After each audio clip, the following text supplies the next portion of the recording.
let's first understand what is the agenda for today. We are discussing arrays, right? And within arrays, we have covered almost a lot of methods. Only handful of them are pending now. Let me write it down. And these are very important actually. Uh, there are three methods which we are interested to see. One is called map, second is called filter, and third is called reduce, and there is something called find also. Okay, we have already covered for each, right? We have already covered for each yesterday. So all of these methods over here, right? They accept, I mean, these are methods, right? These are methods. So methods accept some input, right? And all these methods accept input call, which is a function, right? So they all accept a function, and that function becomes a callback function, right? Because you're passing it as an input to it. So now it is up to map when they want to call it, right? That is why it is called callback function. Okay. But the point here is that all these methods here, right, accepts a callback function, right, as an input, right?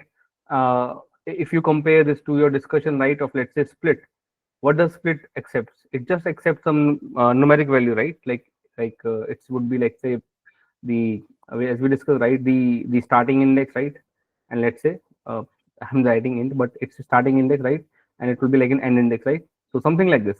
So these are like just these are like variables, right? These are not functions. But here, as we discussed about the for each yesterday, for each accepts a callback function. Let me do a quick revision of for each so that people can revise. I mean, get up to the speed again. So let's create an array. Uh,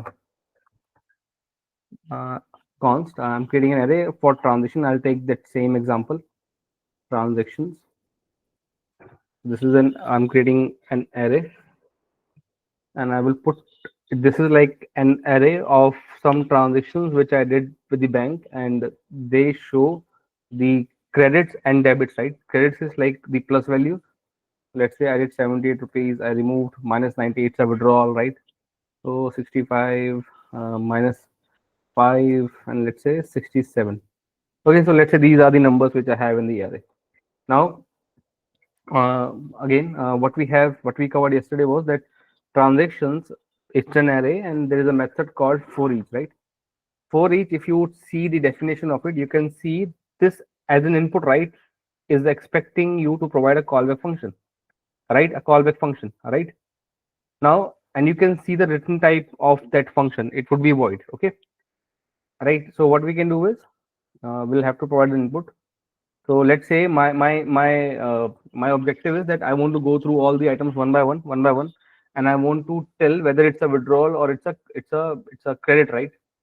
So what we can do is, okay, before going there, right, what I explained yesterday was you could do it without using this method also. How could you do it? You could create a function, right? Let's say, right, function. You could say um, calculate transaction, let's say, and if I create a function calculate transaction, what can I do here? Over there, right, I can use this transaction, right? This is an array, and if I want to check, right, what is this transaction type, whether it's a withdrawal or what I have to go is I have to skim through all the elements one by one, one by one, right, and see whether it's greater than zero, then it's a credit. If it is negative, it's a withdrawal, right? Again, nothing new. We covered all this yesterday. So let me very quickly write this. So what we'll do is we will use a for loop, right, to do that, and that too a for of loop, right? So I'll say const well of transactions, and I'm saying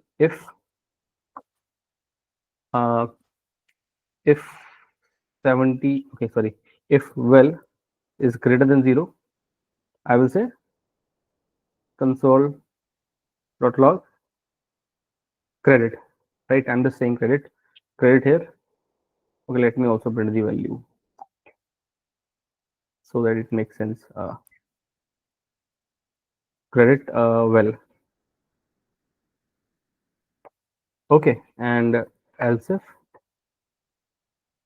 if well is less than zero, I'm saying console.log debit and this, right? If I run this, okay, how will I run this? By calling this function here, right? Will I do it? sorry, call transaction.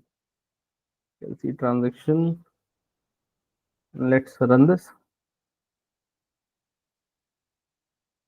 You see, it said, okay, let me just clean it up. Let me run it again. You can see, right? Credit 78, debit 9, minus 90, 56, minus 567, right? Nothing related to arrays. I mean, nothing related to arrays. We are just seeing like how can we create a normal function to create that logic, right? And to create that logic, we have used a function, and we are also using a for loop, right? Right? We are doing this way. Now, what I'm saying is, what because it's a array, right? And arrays have a lot of methods, a lot of helping methods for us, right? Instead of doing this way, right? What you could do is you could do something like this.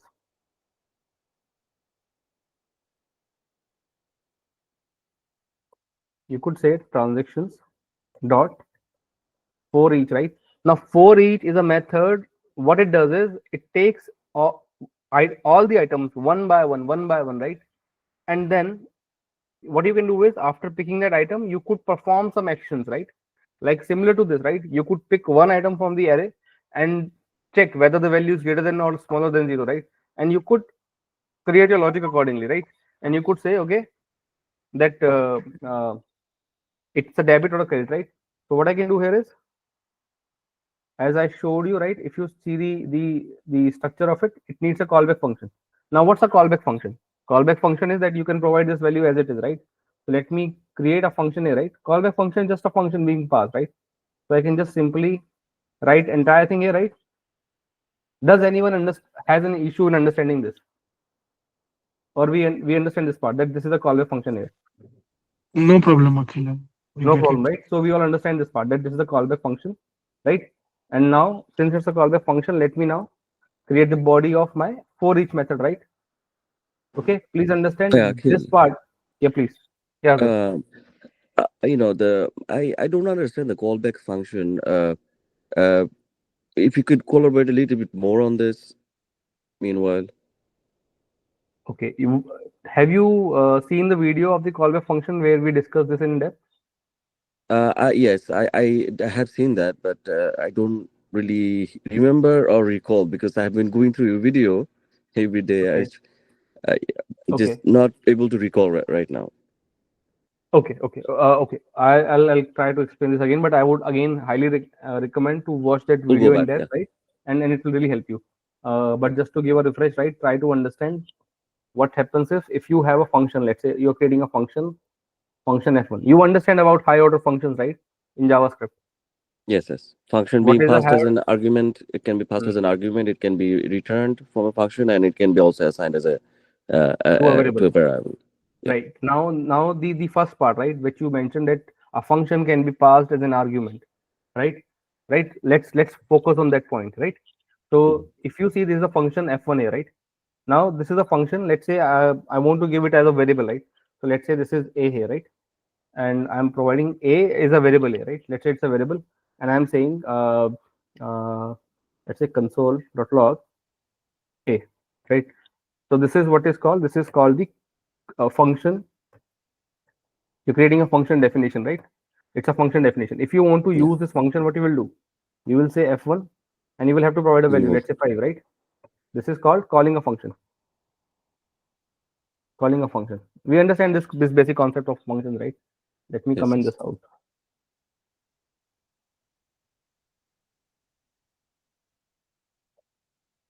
Okay, so let's run this and see what do we get. You see you got 5. How it worked? This line got called, so it looked for the function f1, and there it passed 5. So a received 5, and you consumed 5, right? And you were able to print it. Correct? Yeah. This is how a function works. Now I told you in JavaScript, instead of passing like just on like a normal variable, you could also pass a function altogether, right? So what I'm saying is I'll pass a function here. Let me create one more function. Function f2, and I will say let's say function f2, right? And I will say, yeah, let's say a here, right?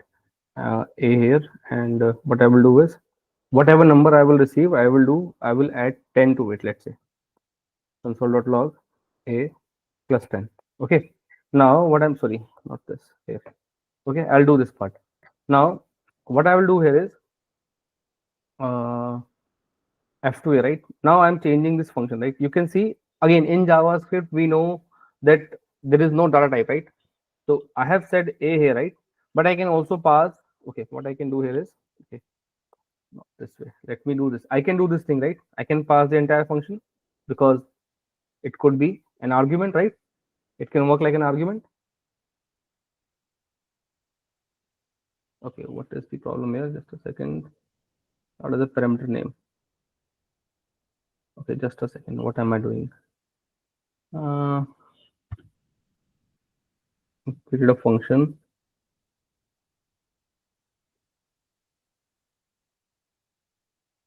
And I am doing what? Okay, just a second. Let me think. I think I'm doing correctly, right? I'm just creating a function here and I'm passing and I'm. Do you intend to pass F2 and inside F1? Like Yes, as an argument, right? So this is what I will do, right? Let me remove this first. And I can create a function here, right? If I am not wrong. Why is it saying I can't do this as a parameter name? do we write the function keyword as well? I think we do, right? I can.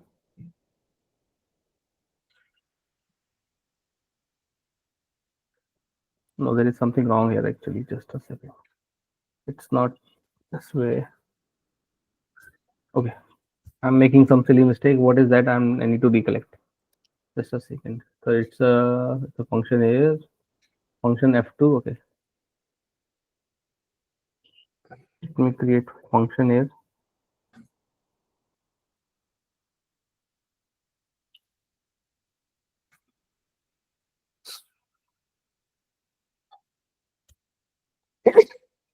Okay, sorry. I understood. What I have to do here is I have to say f2, right? I have to just say f2, and I will consume f2 here, right? My bad, sorry. I have to do this, and what I will do is that function f2, right? Let's say I'm creating a function with the name as func2. Okay, and here someone has to provide a value a, console.log, and I would be doing a plus 10.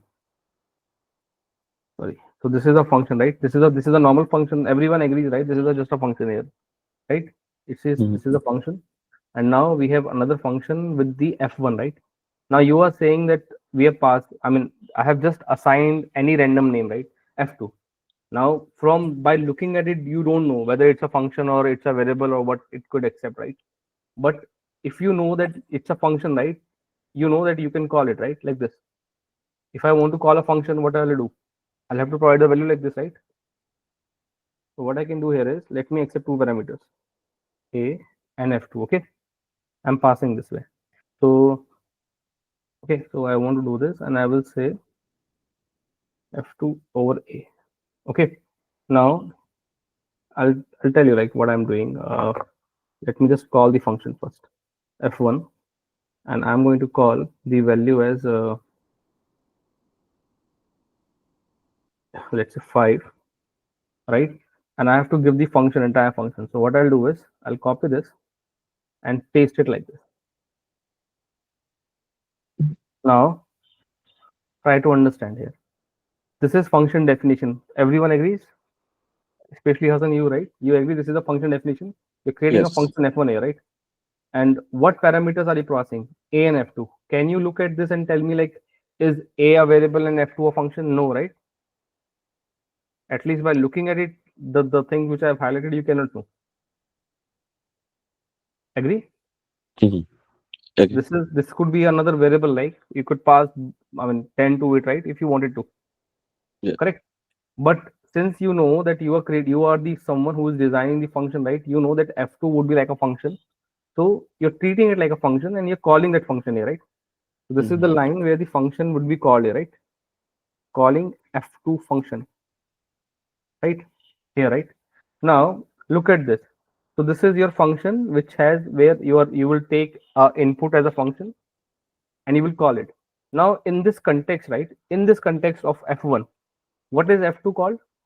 f2, we are using the concept of higher order functions, and you're passing f2, right, as an you are saying that I can pass it as a parameter to another function, right?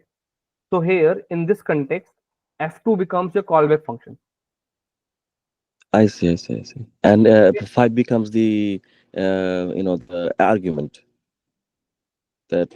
Five is any other argument, right? So there are multiple arguments in this function, right? f1, one argument is of type any variable, right? And f2 is like a function, right? Because you're consuming it, that by looking at this line I can know that f2 must be a function. Okay. Right? Yeah, I'm clear, Right. actually. I think I got it. Yeah. You got the point, right? So you have to understand the function which you pass as an argument is called like a callback function, right?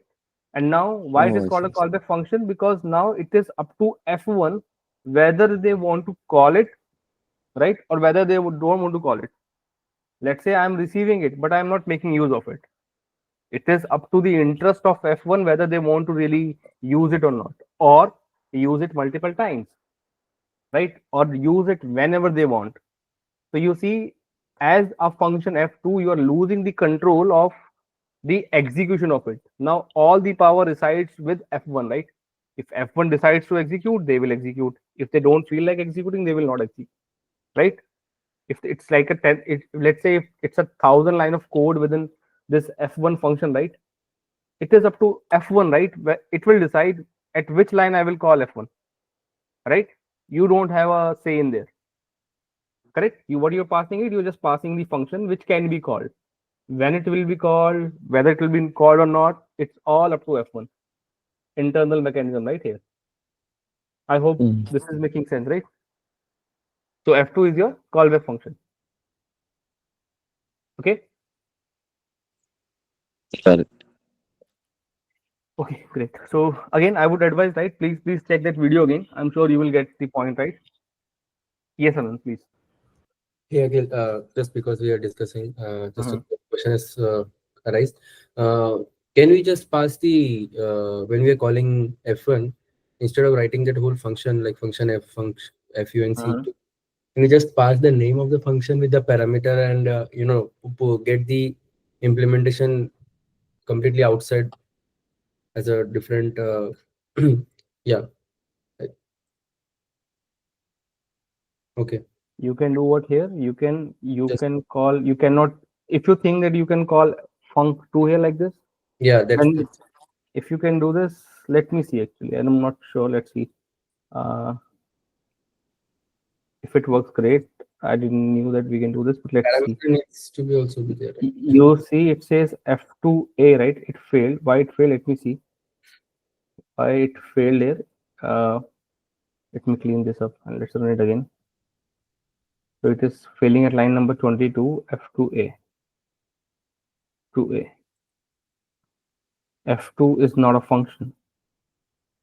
Or did I not call this? Okay, just a second.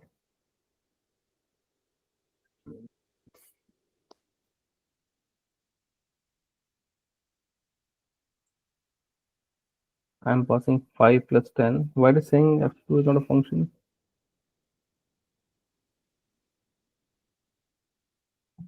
Do we need to pass the parameter as well? We are already passing 5 over there. No, see, what I know is what you can do is you can assign it to a function, right? Let's say, let me give it a name as uh, function 2, right? Like something like this, let's say, right? I'm giving it this name. So what I can do is if I pass it like this, right? F1 to this, right? And I'm running it. Let me clean it up. And if I run it, no, there is some mistake here which is happening. Day12 F2 is not a function.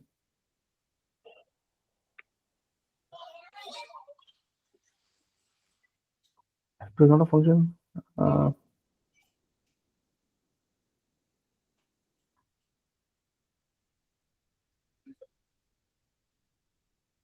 you're not accepting a parameter in line 19. Like how? Like okay, the body will be passed into what? Let me just try, right? Just a second. See, it is working expectedly, right? It is printing me 15, 15. So that's not an issue. There is something else going on. That is what I'm trying to understand. Just save the file, Akhil, once. I saved the file.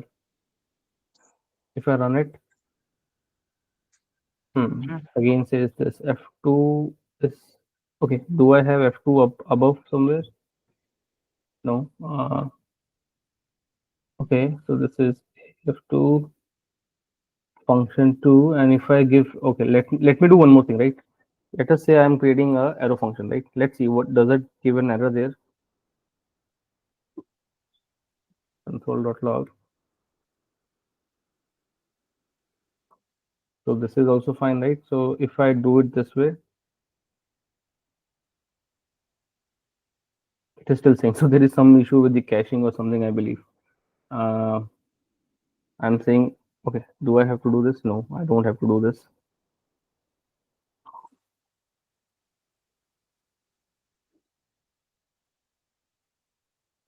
You're receiving A, so A will be passed from here to here.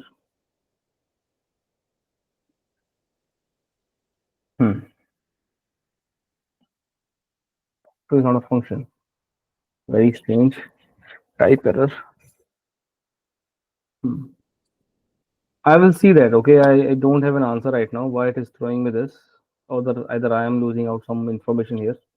But this is what it is work, right? I mean, if we come back to the concept of callback function and the function, this is how you can do it, right? Coming back to your point, Anand, so you can create a function like this way. You can give a name, you cannot give a name, and you can just pass it on to this, right? And it will should work. Why it is not? Why it is throwing this error? I will check this. As of now, I'm not getting like why it is throwing this error. Okay. Okay, I will check this. But I hope at least you got the answer to your part, right? That you can create a variable and even pass it on, right? Like this. Yeah. Okay, so again, you could pass all three types of functions: normal function, anonymous functions, and arrow functions, right? And it should work. Okay, so let me first of all comment this out. I will check this piece of code. What is the problem here? Okay, coming back, right, to our discussion of this part, right? So again, this is an array of items, and let's say I have the objective of printing credit and debit. So I just showed you that you could create a function, right? And you can start working on it, right? Even if you don't want to work on a function, right, you can even call the for loop directly here, right? And it will still work like this, right? This will still work. It's just that you want to make it a reusable code, so you're putting in into a function, right? So it's all up to you. Now, what I'm saying is, because arrays have some inbuilt methods, right? And there are a lot of useful methods within arrays, right? So there is no need to create a logic like this, right? Like for of. So if you have the intention, right, where you wanted to, again, for each case, right, where you wanted to work on the items one by one, right? So you have the array 1, 2, 3, 4, right? And what you, let's say right here, right? So 1, 2, 3, 4. Let's say these are the items of the array.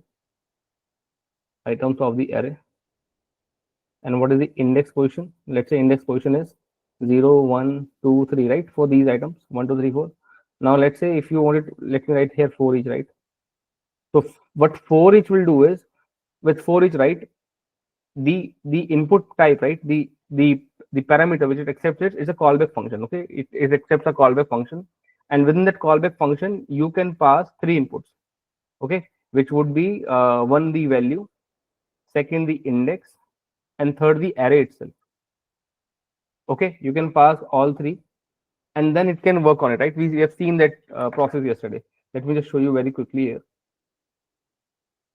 So if we go back, right, transactions dot for each, right, you can see there's a callback function, and that callback function has to be of this kind of input, right? You could add value, index, and number to it, right? Let me first give any let me give this here, right? So I'm saying a. Okay, I'm saying a here. Let me write proper name, well, index, and let's say array. Okay, Harsh gave something. I tried this and this is working. So for you, it's working. It's not working for me, right? Okay. So I tried this and this is working same as your logic. I don't know what is happening with my machine then. Sometime there is some caching issue or something, right, which happens with the system. So maybe that is getting some issue. I will check that, right? But I believe, right, we are learning in the right way. So so this is okay, right? Yeah, thanks, Harsh. I'll check this out. But it's good that it's working on your end. It's something, I think it's related to some caching issue here. No worries. So what again coming back to this, right? For each, you can see this is the callback function which I'm creating here, right? And what it will do is, let's say, what I will do is, if you see, right, as I showed you, right, this for each loop, right, you can create a callback function, right, and you can accept three inputs to it: value, index, and array. So I've just given value, index, and array here, right? And what you can do is you can consume them, right? And let's say I want to write the logic here. So what I'll do is I'll say, all right, if val is greater than 0, right? So console dot log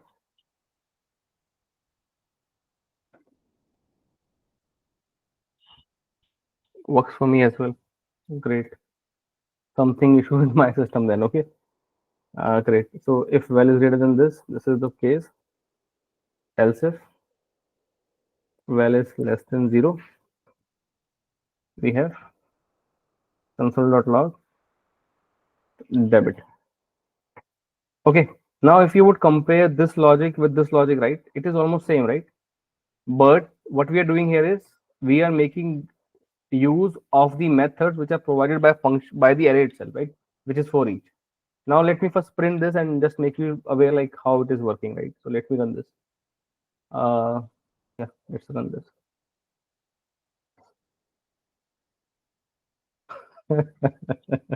Okay, let me clean this up. What is happening at F1? Okay, now it worked. Okay, fine. So here, right? So you can see this is also working, right? Now let's understand this very specifically, right? I know people might have some issues. This is not very clear, right? In the first attempt. So let's spend some more time. Okay, let's just spend 5 more minutes on it.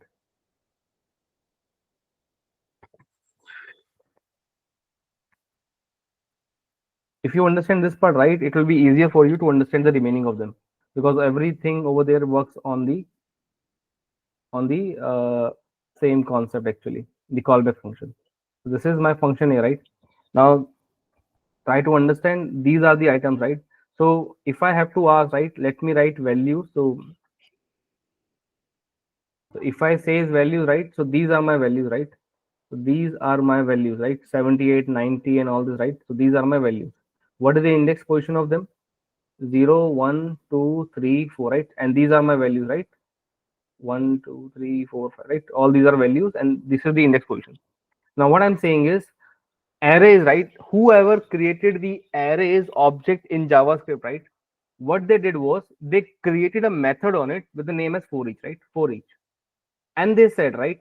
They said that this method should be used if you wanted to iterate the items of the array one by one, like this, right? So you have 78. So what it will do is for each is like it will run as many times as many values. It will run as many times, which is equal to the number of elements you have in the array. So I have how many elements? 5, right? 1, 2, 3, 4, 5. So it will run the same piece of code 5 different times. Okay, 5 different times. So what is my code? What code did I wrote? I wrote the code as this one, right? The code is this. Let me write here. If value greater than 0, then print credit. If else if value is less than 0, print debit, right? So this is my code. Now I'm saying run this piece of code 5 times, right? Okay, and do it for every value, right? For every value. So first of all, it will pick the first item. It took 78, right? Okay, how did it got 78? Now, okay, how will you get 78 here, right? How do you know like val is 78? Now to understand this, you have to understand whoever created this for each method for us, right? They said that you can create a callback function, right? Let me create a function now. It's a function, right? Let's assume that I am that creator, right? I am that creator, and I am saying that a function, right, which you have to create it will be something like this. The first value, right, you have to provide a value. Second has to be the index position, and third the entire array. Okay. Well is this value, right? These values. Index is these values, and array is the entire thing, right? The entire array. This array here. So what is happening here, right? When you pick the 78 as a value, right? So we are running the first iteration. So let me write first iteration, right? This is the first iteration which we are running. So what value did we got? You got 78, right? You got 78.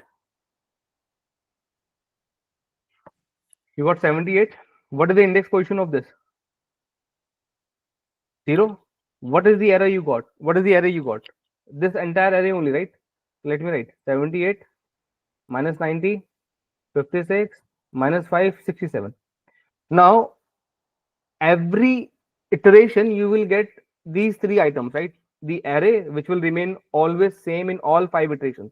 Second iteration, third iteration, fourth iteration, and fifth iteration, right? So in all the iterations, you will receive the same array, right? The same array which you had here, right? Like this. And what you are doing is you, with every iteration, right? So why you have 5 iterations? Because with every iteration you will work on a different item, right? And you are moving from one item to another with every new iteration. So in the first iteration you're working on 78. In the second iteration you will work on the second item, which is minus 90, and the index position for this will be 1. Then you will be working on 56. Index position will be 2. Then you will be working on minus 5. Index position would be 3. Then you will be working on 67. Index position would be 4. Right? Now try to understand, right? You are getting all 3 values by default. What value you consume, it's up to your logic, right? In my case, I am just using well, right? But if I wanted, I can even take index position, because with every iteration, this for each method will provide me the index position of that item, and it will also provide me the entire array also if I have to do something about it, right? Now what is happening here, right? So now let's say we are on the first iteration, right? And for each is running, right?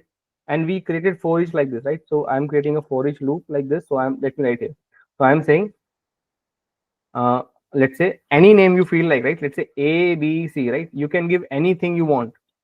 Let's say arrow function, and here you will write this logic, right? So this body of this thing is this, right? This is under this thing, right? So this is where your body completes, right? So this is your body of your callback function. This is your callback function. Yes, Anand. Yeah, Akhil, I have like a doubt on this. Why it is designed in this way? Like the for each like inside this circular count says, why it has been designed in such a way? Like Because it's again, confusing right? No, it's not confusing, right? Again, why designed this way? The answer to that question is because you don't, I mean, see, what we're trying to do here is we're trying to provide a mechanism to the arrays itself, so that you can work on the item, right, of the array by chaining the methods like for each, right? And within this for each, right, you should have access to everything which that array has, right? Now because for each, as the name says, right, it will run 5, I mean, as many times as many elements you have, right? So with every iteration, what this method is making sure is that you have the required information. You get the value also of that iteration, you get the index position also, and you're getting the entire array. Okay, you can consider like this is what the what we should say, the guideline, right, which we have over there. Okay, someone wants to join you. Okay, Anand, you can just consider like this is what it is, right? It is not that that I have a wish, okay, that I can pass whatever value I feel like. No, this function, for each function, right, can accept only 3 inputs, right? One would be a value, second would be the index of that item, and third the entire array. Okay, and this is not only for each, right? All the other methods which we'll talk about, map, filter, and reduce, they also receive the same input. yeah, I got the point where 3 parameters. The question was more on like uh, the input parameters, like the 3 parameters, and the further implementation of this whole logic. This all has been again chained into the another external counsels. That is where I am, trying to understand why it has been done in this way. One point that I paid attention to your was like with foreach we can use the another methods that are being made available. So is that the whole purpose to put everything inside the another circular braces, circular brackets? So like Which circular use brackets you mean? Which the circular first brackets one, you mean? this first one, yeah, before this one, yeah, like This why? one. Yeah, this is my question. When you call a function, what do? Let's say I have a function, this one, right? Let's say this is f1 function. If I Yes, want to call this function, what you will do? You will say f1, right? F1, yeah, And then open the brackets only, right? And here you will pass on the values to these parameters, right? correct. Right. Now in JavaScript, right, we know that we can pass function, right? So let's say I'm passing f2 here, right? Okay. So I've created a function f1 where it can accept an input of f2, right?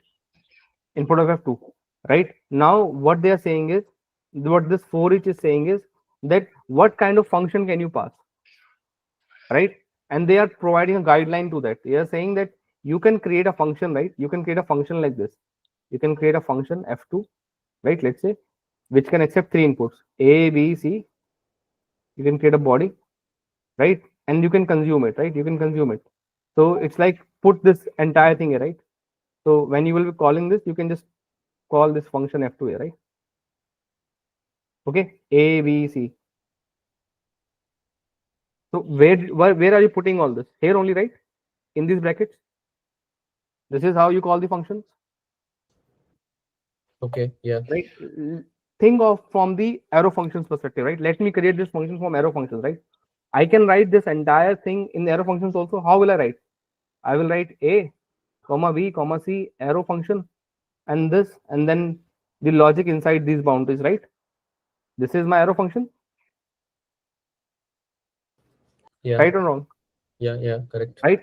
So if this is my arrow function and my f1 can accept a function, so can't I just write it here itself? And this is what I'm doing above, right? A, B, C, arrow, and then these brackets, and I'm providing the body of that arrow function, Okay. right? Yeah, now I What you understand. have to pay attention is these 3 things, A, B, C. Body is up to you, whatever you want to write the logic, right? It is up to you based on your context. But what you have to understand is that you have to provide 3 inputs to it, A, B, C, and that two are Okay, optional. That two are optional. First of all, you can provide only 3 inputs. If you provide 3 inputs A, B, C, A, the first item will always receive the value. Okay, this value, the value of the item, right? So this will the first item. This is defined. This you will always receive value here, right? The B will always receive the index position, and C will always receive the entire array. Okay. Now you know the first input, right? Whatever name you want to give, right? You can give here, but you have to know that the first thing, right, will always be the exact value only. So that's why I'm saying here if well, right? So I will not say a here, I will say well here, right? Well here. So well is what? This is the first input, right, of this arrow function, right? In the definition of it. So it will receive the 78 here, right? So 78 would be passed to the first parameter. Index position would be passed to the second parameter, which is B. And the array would be passed to the C. Right?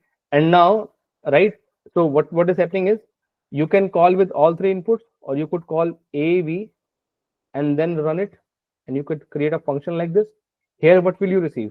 This is the first parameter, so this will receive the value. This can receive the index position, and you can choose to not pass the array, right? The third input. This will also work.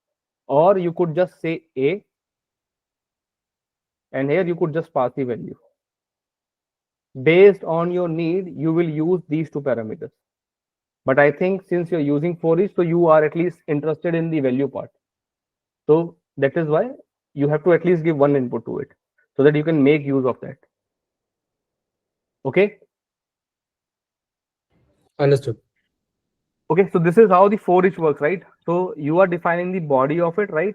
and this entire thing, right, whatever you're mentioning in this here, right, would get executed first for this, and value B and C, right, index and the array, they will keep on changing, right, based on the iteration. So here in this case, value 78, index quotient is 0, and array is this. So you can consume these three inputs, and whatever logic you write will get executed, right? Right? Okay, so this gets executed. Similarly, it will now, the first iteration is done, it will move to second iteration. Here the value is this, index quotient is this, array is this. You can consume it and do your operations. Similarly, you will do for 5 items. Once this logic is done for all the items, it will come out of the loop and your logic will stop, right? Okay. Now one more thing, one important thing. I have always said when you work at a method level, you have to understand what inputs it takes and what output it provides you, right? In this for each loop, right? In this for each method, we understood, okay, what is the input here? But what is the output? The output is, you can understand like void, right? It is no output. So you will not, it is just like whatever you print, right, in the logic, that will get printed, right? But it's not like it after the end of it, you will receive that as an array or output as like an array, right? You will not get anything. Let me show you again. If you look at this, right, for each here, right? See, what is the written type of this? Void. What is written type? Void. So it means it will not return you anything. But whatever I am interested in to write, to print, right, I have to do it in the logic. Okay. And just to make my point clear, right? So val is in the first iteration. So, okay, tell me, who can tell me, right? Let me write one more value here, 100. Now, please tell me, this for each loop will work how many times? 5, 1, 2, 3, 4, 6 times. 6 times. 6 times, right? So let me write. Number of executions would be 6, right? Anyone has any doubt on this? I hope you should No. not, right? Okay. Yeah. Now let's say in the first iteration. In the first iteration, what would be the value of val here? 78. 78, right? So you receive 78 here. 78. And what will be the value of index? 0. 0. 0. And what will be the value of array? This Whole entire array. thing. Yes. So this is what this method gets called, right? And now you can see, right, for that 78 value, it will now run this entire piece of code. Now it is checking if val is greater than 0. So what it is checking? If 78 is greater than 0, right? 78, right? Getting the point? Yes. So it is Yes. checking if 78 greater than 0. So you can run the code, right? Let me just print all the information here, right? So credit as well, right? Which is the value at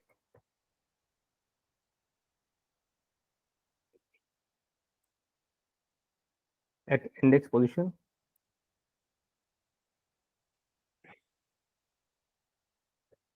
Sorry, index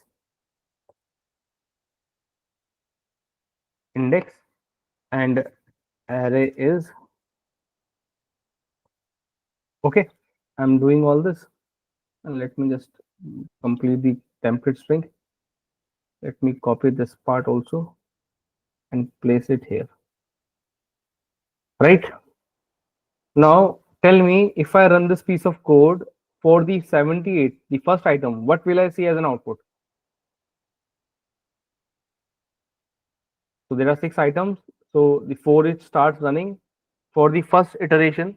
What will be my output? What should I see? Credit 78 at index. Hmm? Position 0 and array is whole. So that The whole array, right? Everything, yeah. So this is how it will print, right? Let me run it now. You see, Mhm. it printed 6 times, right? You can see 78 minus 90, 56, and see the index positions also 0, 1, 2, 3, 4, 5, and the entire array, right? I am not consuming that array. If I need it, right? If I had that intention to do something with that array, it's up to me, right? It's up to me what I'm doing there. Okay. But here I don't have that intention, so I'm not making use of these arrays. But maybe in some logic, I may require to work on it. So that's why, but you should have the access to everything, right? From that array, and this is how you are achieving all that. Now, the second thing which I was mentioning, right? Let me just put it here. Let me copy this and do it again, and I will comment out the above part. Let's say I'm not interested in all three values. What you can do here, you can just use, let's say I'm not interested in array, so remove it. Okay, remove it. So what you will have is, always remember, right? You can have at max 3 items here, right? Well, and all three, right? And it would depend, like the first input, right, will always be a value, second would be an index position, and third would be an array. Here I am just providing 2, so I will receive what? The value and the index only. So if I run it now, you can see, right, I'm getting the value and the index. If I try to run that array part, right, it will not work because I am not passing that array as an input. See this here. You see, it does not know what is ARR. It has to be passed from here, right? If you mention the third variable here, for each will make sure that that input receives the entire array. Okay. Okay. I hope, right? Please go back and practice, right? Only then it will start making a lot of sense. But you have to understand how things are working. If you understand couple of rules, one, for each will work for every item in the array, and what it accepts, it accepts a callback function, where the callback function, right, inputs can accept 3 inputs: the value, second the index, and third the array. And these are like optional, right? You can provide all three, you can provide the first two, or you could just provide the first one. What you provide, you can consume that only. Okay, and you have to define the body of it, and you can just run it the way you want. Now try to understand, if I write this way of, if I'm writing the logic using this approach, right, I don't have to create a separate function, I don't have to write it separate line, right? These are all interlinked here, right? But if I took the other approach of creating a separate function, calling a for loop, right, then I have to also make sure that I'm calling it elsewhere, right? Like here, right, what I was doing. So you can see this is an alternate approach to do the same objective. Okay, but here arrays is providing us a better way to write the code. And this is, again, we have not talked, or you will understand this eventually when we discuss about frameworks and all. You will understand this is a part of functional programming, which is a paradigm, right, which people uses to write their piece of code. Okay, it's like a way of writing code, right? Functional programming.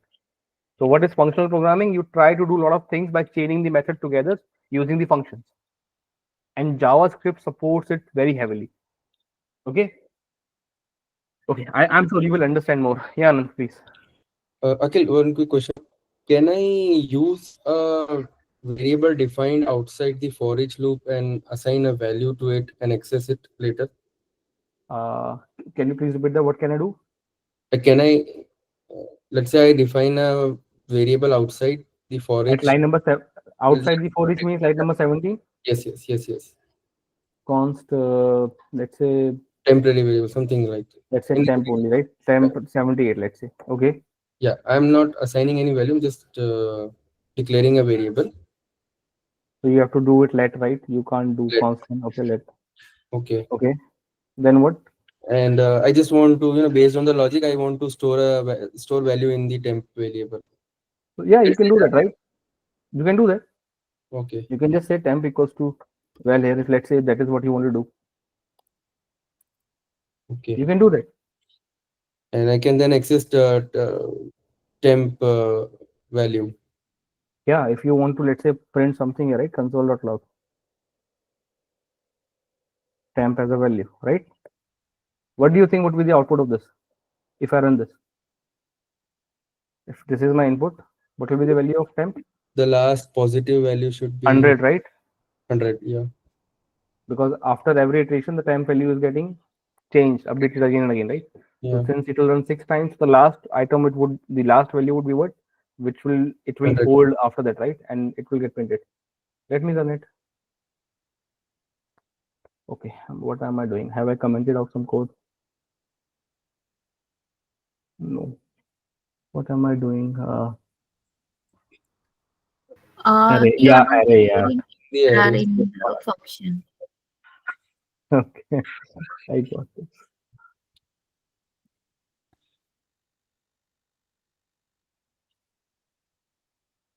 Okay, so we are here and let's run it, right?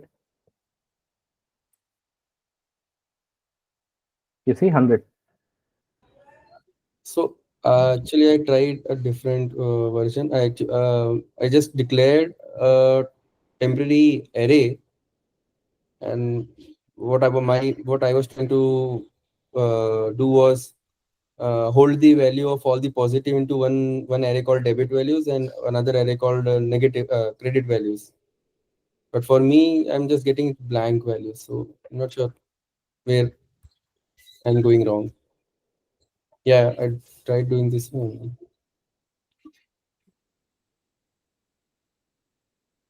This, right? Now let's say I want to separate out the debits and credits, right? So what I'll do, if the value is greater than 0, what I will Debit do of is I will credit, right? I will add into the credit sorry, category, right? credit. So I will say credit dot push. Well, correct? Right or Okay, wrong? my mistake. Okay. You got the point? Yeah, I got the point. Okay, let me show it to everyone. Well, okay. And let's say in the end, I will just print it out. Debit,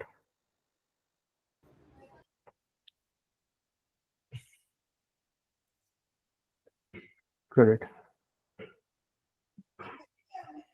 You see, it distinguished it outside, right? By Yeah. increasing Got it. different arrays. Yeah. Just want to raise one point. It's a silly point, but I just want to again discuss. What I was doing is, it's a silly mistake. I agree. I was doing like debit dot push equal to val. So that's the reason Debit I'm dot getting. equals to well. Okay. Yeah. But now just a question arises, like why did not the editor or anything else, like even the execution complained about it? I'm not getting any error message when I was running it. You will not actually, right? Because there is something called prototypal inheritance in JavaScript, right? And if you try to attach something, right, uh, to something, right, it would assume that you are providing some property to a value. Okay. So again, please ignore it as of now, and I would just suggest you, uh, use what we have here, right? You Okay. will It will make sense maybe once we discuss prototype, but again, I don't intend to cover in depth about prototypal inheritance because it is of no use for us. It is okay to understand that part, but it is not really relevant because we are not developing our application using JavaScript. So some information is something, right, which even I would not like to pass on because it will unnecessarily make things more complex for us. Okay, so I don't want to discuss all that part, but but the point here is, the point over there is, first of all, it's not the ID, right, which we are using. It's an additive. Okay, Okay. so some of these things only will get notified, right? It will not notify everything to you. Second of all, the reasoning is the prototype inheritance also in that case, and third is like JavaScript is too vast. Okay, so it's not that we will able to understand everything. I believe I was in little hurry to execute it, and I just went right with an equal to instead of. No worries, no worries. But again, Yeah. see that's the mistake, right? Because JavaScript is so free flowing, you think okay that even this will work, right? Like you can do anything with the JavaScript as we are seeing actually. So sometimes it feels like, but we have to again come back and see like what is the right way to do it. Okay, Sometimes too much of freedom is also risky. So that's happened. actually that is the problem, and that's why TypeScript came into existence, Uh, right? To help us to avoid falling into those pitfalls. Because if you compile TypeScript, right, it will throw the issues at the compile time itself. There's a big difference, right, in the compile time and runtime. right. When you are building a project, right, you can only run compilation issues, right? And here, right, in JavaScript, it's like, think, although it does compilation, right, it does compilation, but try to understand, this is so quick, so it just directly it compiles and it moves to the runtime. Okay, and compilation has been made possible because of some recent technologies, but otherwise you can understand that this directly interprets, right, whatever you wrote, will just directly go and execute. Okay, that is what JavaScript is about, and this is too much risky. I am not defining what kind of input I can pass to a function. I'm just saying a. I could put a number to it. I could put an array to it. I could put a function to it. I could put an elephant to it. I could put a man to it, right? Whatever I feel like. Any object, anything, any JSON object, any arrays, right? And that is where the pitfall is, right? We need a safer way to write code. And that is what TypeScript will provide us. Type safety, right? Type safety, data type safety. TypeScript, right? Type in the TypeScript. Getting Okay? it, getting the idea. So that is what the USP of TypeScript is. It will help us to avoid all that pitfalls. But again, let's leave it. It's a future discussion. So let's leave it now and move ahead. Okay. I hope you got the answers right. Yes. A quick practice as well. Yeah. Thanks. Okay, great. So let's move ahead, right? So we discussed about foreach, and I hope everyone is now understanding what foreach is and how it works. Now on the similar lines, but again, always remember, right? Output. If I talk about output of this, right? It is void. It will not return you anything. It is void, right? Okay. Now let's talk about map method. Okay. Now, as I was saying yesterday about maps, map is almost similar to foreach. The way foreach works, map also works a similar way. Okay. So people use map to do some processing, right? For every item you have in the array. Okay. But the basic difference is, in the case of foreach, right, it does not return anything, right? It does not return anything, so it is a void. It does not return anything. But in case of map, right, it will return you an array. Okay, it will return you an array. It can return you an array. It can return you an array itself. Okay, so as of now, if you would see in my logic, right, if you would see this, I am saying all this, right? Let's say purposefully, I will put a return to it. Return it. Let's say I'm returning something, right? Let's say I'm returning something. Okay, I'm returning this output here, right? Debit. So currently I'm seeing it on the screen. Let me do one thing. Not console.log. It has to be this part, right? So let's say, just a second. Let me not disturb this part so that it remains for us to see. Let me copy this and do it like this. And I don't want to do credit and password. First, let me remove this. Now, instead of printing on the screen, right? Let's say I don't want to print on the screen. I want to store it into some data type, right? I mean, I want to return these outputs, right? So what I can do is, I'm thinking, okay, I will do return. Instead of printing, I will do a return. Okay, let's try. You can see it will not throw an error here, right? So it is okay for me to write return statement. And let me collect this, right? So if it is returning, right, I can do here, right, and say const output like this. I'm writing it like this, right? And let me print the output. Console.log output here. If I do this way, output here, let me just comment out this part.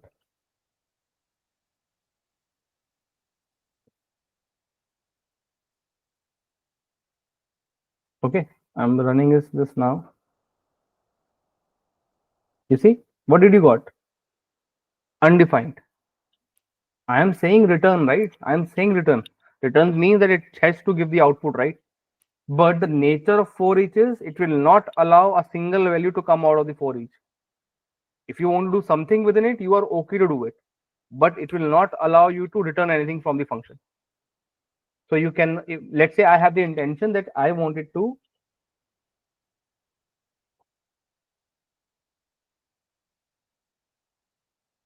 let's say I had the intention that I wanted to let me comment this out again.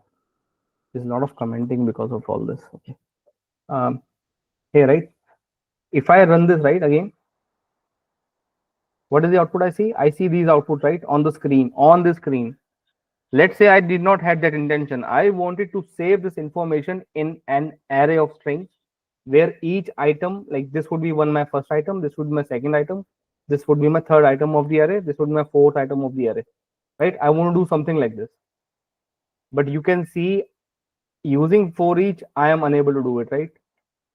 Because what is happening here? It is returning a value for every item of the array, right? So it is like it will run the same logic 5 times. So I was thinking that output would form like an array and it will have all these values inside this. And let's say that is my intention still, but that is not possible through for each.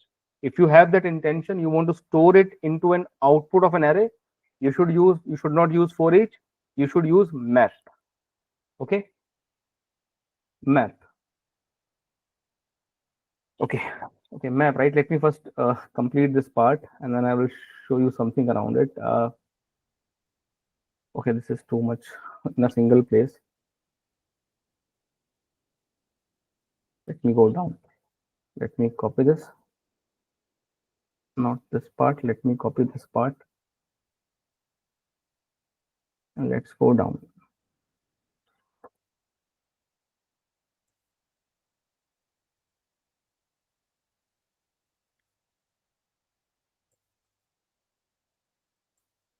Okay, maps. So instead of using for each, right, I'm using map. Now let's see the definition of map. See here, map, right? It's a map callback function. It is also accepting a callback function where it needs three inputs: value, index, and array. Same as for each, right? It can accept all three inputs. And right, but here see the output here. It's an array. It will return you an array of output. Okay. If you specifically return something, great. If you don't, it will return undefined. Okay. Let us run it. So what I will do here is, you can see I'm not making any change, right? You can see I'm just changing this to map. Let's now run this code. Console.log output. Okay. I'm getting these values. Let's run this. You see, I got an array of all these items: 1, 2, 3, 4, 5, 6.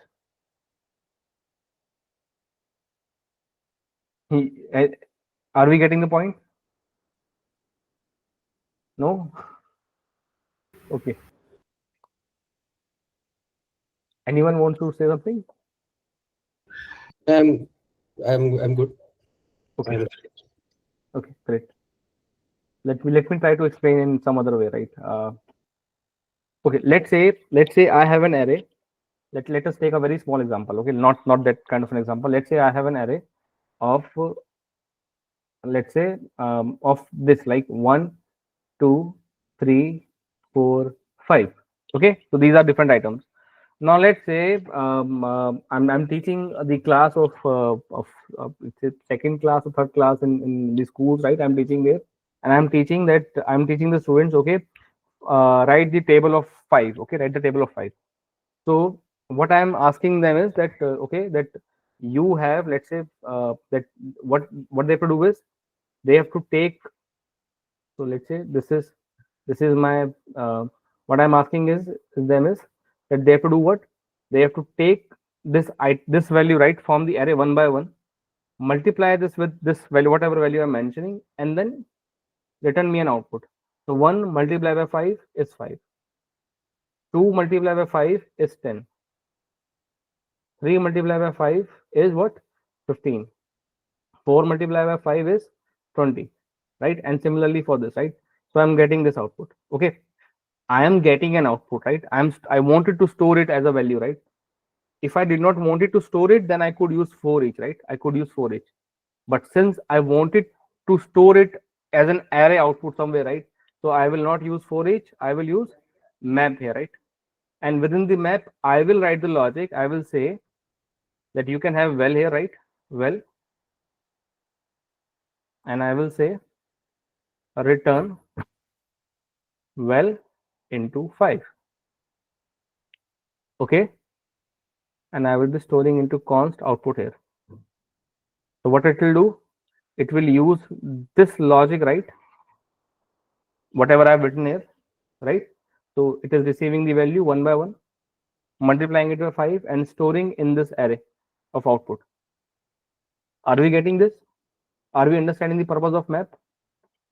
You can write the logic which you wanted to execute for every item, and in the end of the operations, right, for every item you want to, let's say, return something as an output, right? It could be anything, it could be anything based on a logic, right? But you want to return something. If that is the intention, use map, otherwise use foreach. Okay, Understood. Yes. right? I hope this is making sense, right?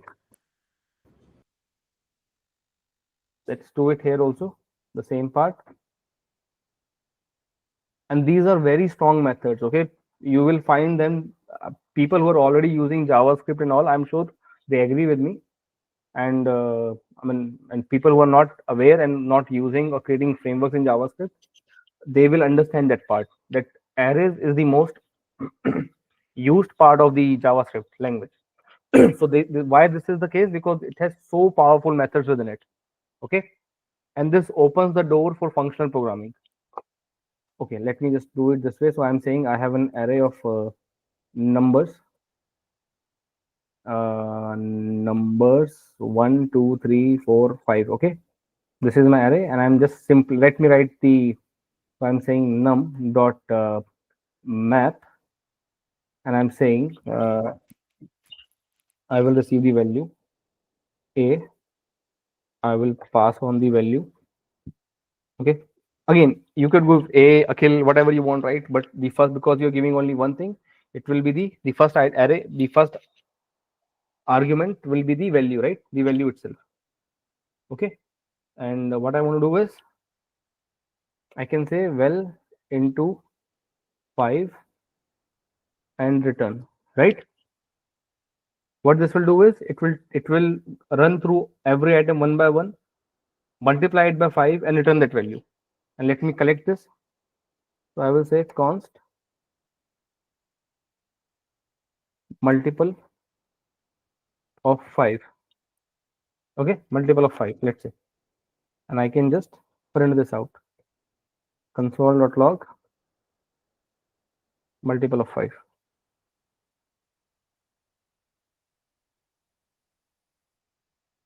Okay, if I would have done for each, it was not possible. It will not do anything, right? You will receive undefined. Okay, for each, E is capital, I believe. Undefined, right? Because it does not return you anything. So let's make it map again. Okay, one more thing. This is not about this arrays and all, but about arrow functions. Okay, let's say, right, I can skip, because you can see it is only single line, right? So I can avoid writing these braces. You know this part, right? We have discussed this in the arrow functions. If you are creating an arrow function and it's a Yes. single line, you can avoid writing in the braces. You can do that. And if you're doing so, right, you do not even need to write return, because it will explicitly would be, it will be implicitly be returned. So instead of writing brackets, return and all that, I could simply write this one also, and this will also work.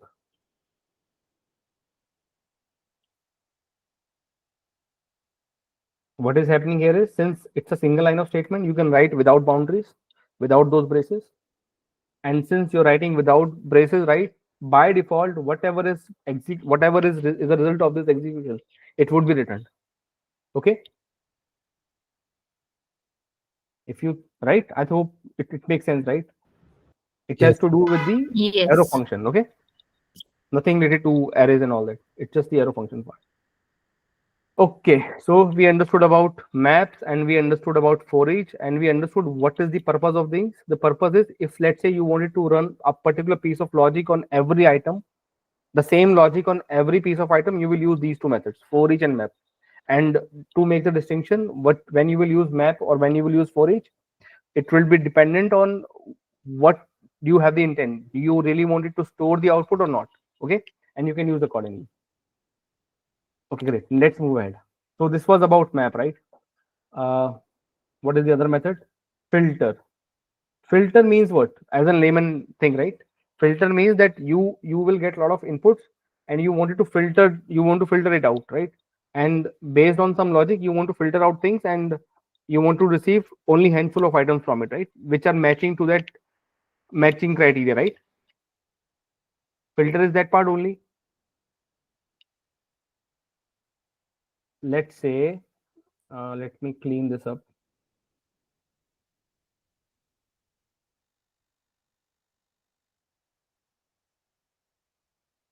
Let's say you are on a Amazon website. Okay, you're on the Amazon website and you are seeing all types of products, right? You are seeing all types of products, right? You are seeing home appliances, right? You are seeing, I mean, there are hundreds of home appliances, there are hundreds of electronics, right? Hundreds of shoes and all that, right? You're seeing all the products on the same page. Now you have a filter section, right? Where you can check, where you can tell, okay, that you will give a logic here, okay, that use this logic and whichever matches to this logic, only show me that item, right?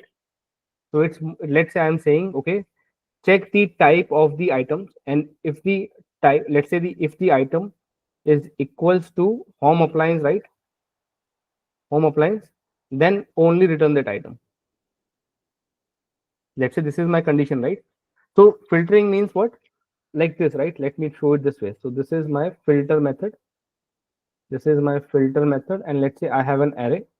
I have an array like this: -9, 10, 20, -57, and let's say 30, right? And I have put a filter that give me the values which are greater than 10. So what will happen? First of all, again, this will work on every item one by one, right? So it will take the first item. It will see, okay, does it matches to this condition? No, right? So it will not return any output from this. Okay, so it will be filtered out. I mean, it will be removed from the. So what is the intention here is that you wanted to form a new array, right? Which matches to this filter criteria. Okay, so this does not meet. Okay, leave it out. Again, now it will pick the second item. Okay, 10 is greater than 10. No, it does not meet. So it will be moved out. Now it is taking 20. Okay, 20 meets this, right? So it will put, it is creating a new array and it will put 20 there, right? Now it is taking -57. Does -57 meet? No, it will not be put. You have 30 here, right? It will be providing 30 and you will get 30 here. You got the point, right? You're filtering out the items from the original array. That is the whole purpose of filter. Right? It's like chunni, right? That you have a chunni and you're filtering out things. Okay, and it can be anything, right? But based on your logic. Agree? Any questions on this part?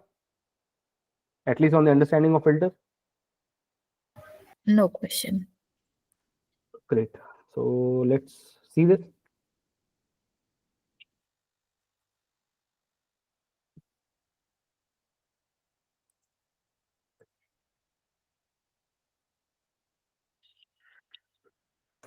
Okay, let me do some fun way, right? Let's do some fun way. I will say const, let's say faces. Okay, let's do that part, right, which I was showing. What was the control? No, what was the shortcut for emojis which I was saying that day? Windows dot, right? Yeah, here I got it. So let's say I have this face, set face. I have I can have it, right, or no? Invalid characters. Oh, I cannot have it. I think I can have it. I can have a filter. I can have this. Okay, sorry. Let's say I have the smiling face, and let's say let me copy this out.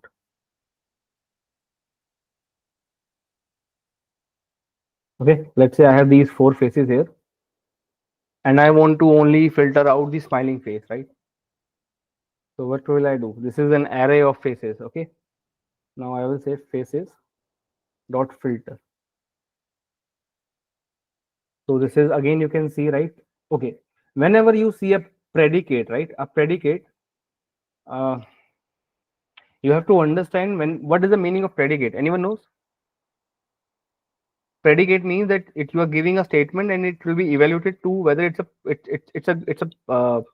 whether it's true or false, right? The actual thing is that it would get evaluated and ultimately you should get a true or a false value, right? Something like this. Let's see here, right? A function that accepts up to 3 arguments, which are same, right? Value, index, and array. Okay, let me first, okay, let us go slow. So filter here, right? This also accepts a callback function, which accepts 3 inputs: value, index, and array. Okay, similar to map and foreach, right? So there is no difference around it, first of all. But how it is consumed, maybe let me show you, then it will make sense. Let us use well first of all, right? So when I'm saying well, right? When I'm saying well, what I will do here is, so well will receive what? First of all, this item, then this item, then this item, this item, right? I will check here. If well equals to, let's say, smiling face, right? If that is the case, then do what? Return well. Otherwise, don't return well. Okay. And let me collect all this into the constant smiling faces equals to this. And what I will do is I will say console.log smiling faces and this. Let us see this if this makes sense. I'm trying it for the first time. Let's see. I hope it works. You see, it worked. Are we getting the point? Yes. See, again, right? This is again a callback function, right? This entire thing is a callback function. So all three methods, whether you work on foreach, it accepts a callback function, map accepts a callback function, filter accepts the callback function, and all three functions, that callback function can accept three values: value, index, and array, right? Even here, right, I can pass all three, and based on my need I can consume them, right? Whatever I want to do with the logic. But more importantly, what is happening here is, I mean, you have to understand the intent of those methods. The intention here with this is like you can write a logic, right, and try to filter out things, right? Let's say I have that similar negative and positive values, right, of my banking transactions, and I just only wanted to get the credit amount, right? So I could write what? I could come here and say if value is greater than 0, only return those values, right? And this will form a new array. Okay. So filter will form a new array. Okay. You can see the output of this. The output of this is currently, right, I have providing string. So it is saying an output of arrays of string, right? Yes, please ask. Oh, I don't want to disturb. Mhm. Once you're done, then No, please go ahead. I'm done. I just want to know. I don't want to implement the logic after the equals to an arrow point. I want to put it out of the uh, outside somewhere else. So is that possible? You don't want to mention the logic here, you're saying. Yeah. And is it possible? I'm finding this little confusing, so I just want to pull this out. I just want to pass the function which I want to call, let's say with the value and all this stuff. Okay, let me first keep it over here, right? So this is my logic, right? Yeah. This is my logic. So what you're saying that I don't want to call it this way, Yes. right? Yes. Yes. And I want this piece to be out, right? Yes. Let us create a function.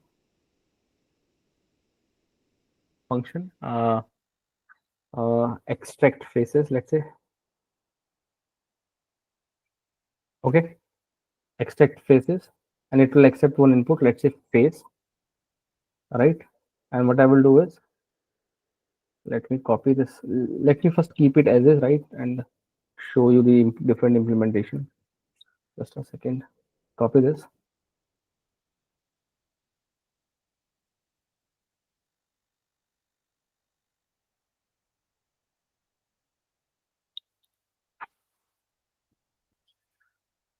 Let me cut this out.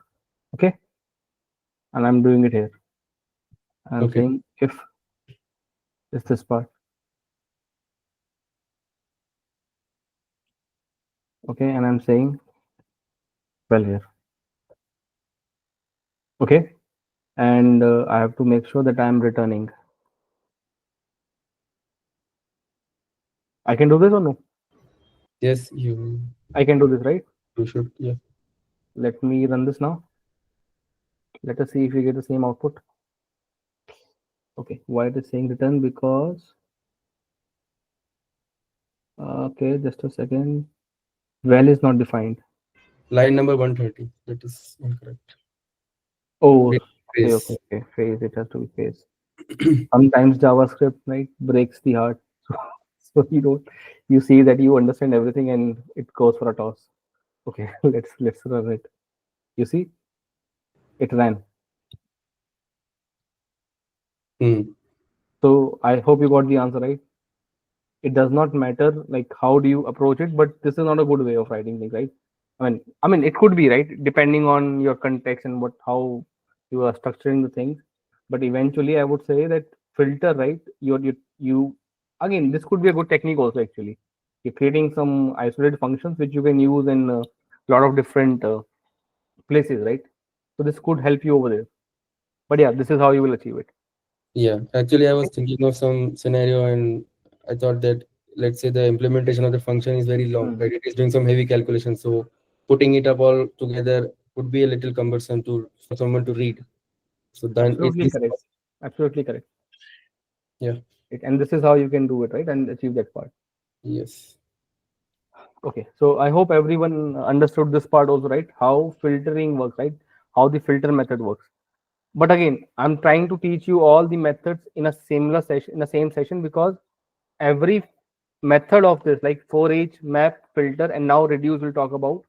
All these methods are accepting callback function, and that callback function accepts three parameters: value, index, and array. And all three are accepting them, right? We have seen them. Now it is up to you what you do with the body of that function. That's up to you, right? As an input, you will receive all three. You can receive all three. Okay. But you have to understand for each does not return anything, so you cannot return anything from it. So if that is the intention, don't use for each, use map, right?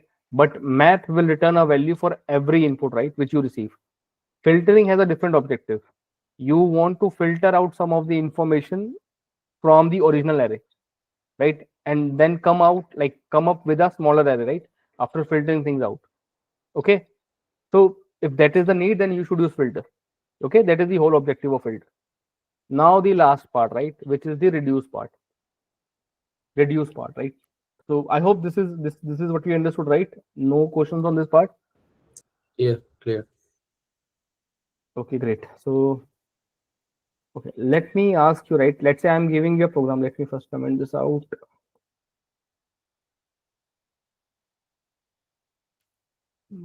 Okay, it will have an issue.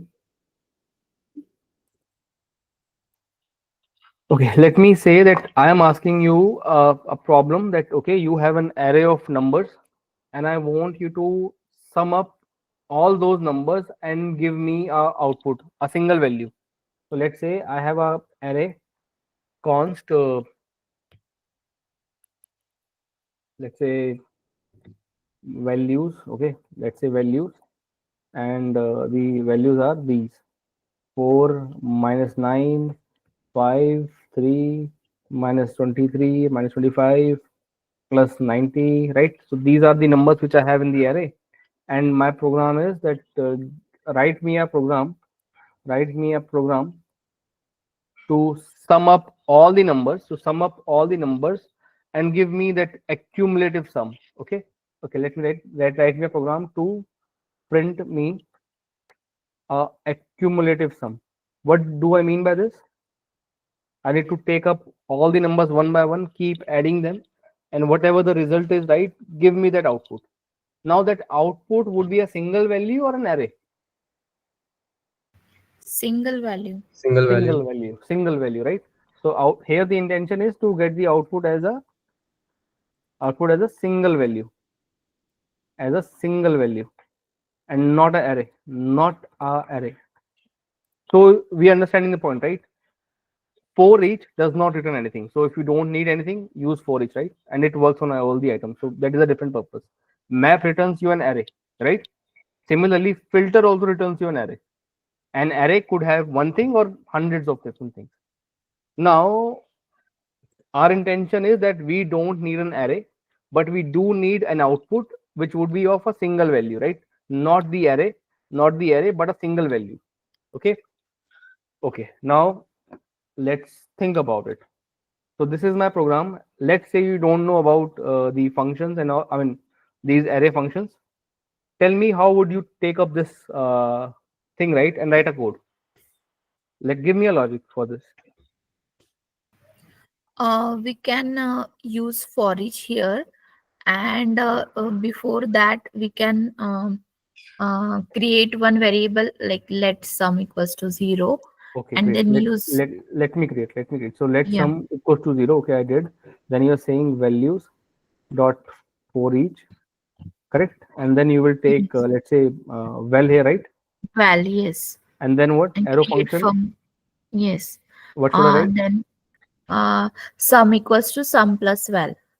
Absolutely great, right? This is how you will do it, right? And what you will Yes. get is what will you get here? Uh, okay. So here we will get sum. Hmm. Yeah. We are So not returning sum. console.log sum is sum, or we can say that Console accumulative dot- sum is sum, like Okay, that. total sum is sum, right? Total sum is Hmm. okay. Not these template strings. Let's see template Yeah. strings. Total sum is sum. Great. This is how you will do it, right? Using the arrays approach, which is for each. Great. Let's run this. But here, right, mind you, you are using a concept of a third variable, right? Which isn't Yes. something outside the function, right? This is not something inside the function, right? This is something you have to create outside the function to do the Outside function. the function. Okay, Yes. so let me just run it to see the output. Okay, what did I do wrong here? Okay, I don't think I did anything wrong. Yeah. Okay, total sum is 68, right? So this is what I got. Okay, total sum is 68. Let me run it again. Total sum is 68. Okay, so this is the output. Great. Now, if you see this here, right, for each. Okay, what are we doing here? We are taking all the values one by one, right, and summing it up, right, to get one. I mean, it's not summing it up. It's based on my logic. If I want to sum it up, I'm doing this. Let's say I ask you to multiply all the numbers and give me an output. What will you do? Just I will add multiplication sign. And also make it one, right? Yes. Yes. Otherwise, it will be all be 0. 0. Total multiply is, you will do something like this with for each, right? This is the value of it. Okay, and we can do this without, if I ask you, can you do it without using this for each? How will you do it? You can use for of loop, right, and iterate through all the items, and Yes. you can do the similar logic there also, right? Okay, now the intention here is, right, that again, right, if you see this for each, right, I told you for each does not return you anything, right? You can see it's Yes. void here, right? It does not return. So we have not talked about chaining methods in detail, but let's say chaining method means that you want to put methods one by one after one another, right, and see some output. I'm about to show you that also. I think that will make more sense afterwards, but let me show you, right, uh, what you have in reduce. Let us go there, right? First of all, you saw like how you will use for each to achieve the same other stuff, right? What does reduce do? Yes, Anand. Sorry, Akhil, to interrupt because No, please ask. so just wanted to discuss before that. So I was trying to do this using map, and I Okay. wanted to do it. I was trying to do it in a single line command, single line statement. Mm-hmm. Man, this is the logic I tried, but I think I'm missing something over here. Can you like? What are you getting as an output? I'm just posting my solution, quick solution that I tried. So Getting an error. you are saying const value, const result equals to volumes not map. You're taking well, const temp. equals to well plus temp. Okay, every iteration you're creating a new temp. First Yeah, of all, you understand that point, right? yeah, So yeah. what are you getting? So temp, and since it is temp, right? And this is well, so you're saying well plus temp. So I don't know, like what will be the value of temp? Does it? What is the output you're receiving? I'm getting an error. The temp is not defined. Temp is not defined. I'm Const temp. intentionally trying to do it in just one single line statement, the way we have learned just now in one of your implementation. I think this can be done in one line, right? Okay, can you use let there and try to use it? Let. Okay, Okay. first of all, you're making a mistake there. You're Okay. not returning anything from there. Okay, and you're trying to assign the output to Yes, result. curly braces are there, right? You have placed curly braces there, right? So curly braces, if you use curly braces, it becomes mandatory for you to write a written statement if you want to return something from it. If you don't want to write return, remove these curly braces. Okay. But then if I remove it, then I'm getting an error there from You will the. get an error, right? Because you're using const there, right? Okay. And you are doing what? You are assigning a value to temp, right? And what does that mean? I think you have to understand, right? You're not doing justice to the code there, right? Okay. What you can do over there is write const temp equals to well plus temp like this.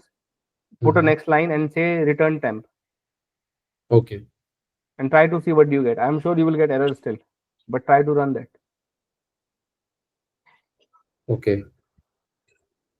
Uh, I'm not using the curly braces. Do one thing, share your screen.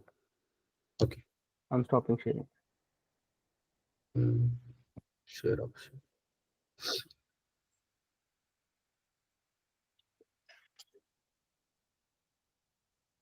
You got there is a icon called present now, right? Yeah, yeah. Entire screen.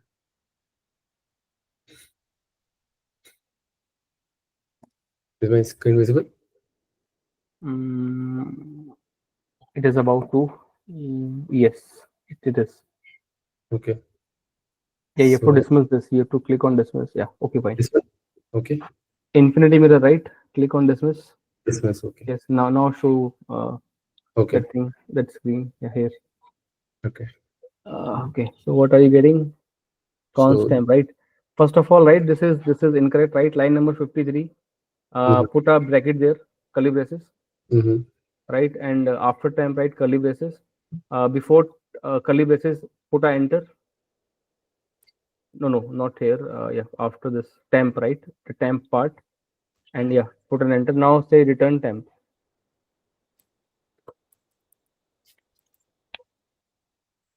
Let's see what do you get. I'm not sure whether this will work because it's a temp variable. Let's see what do you get.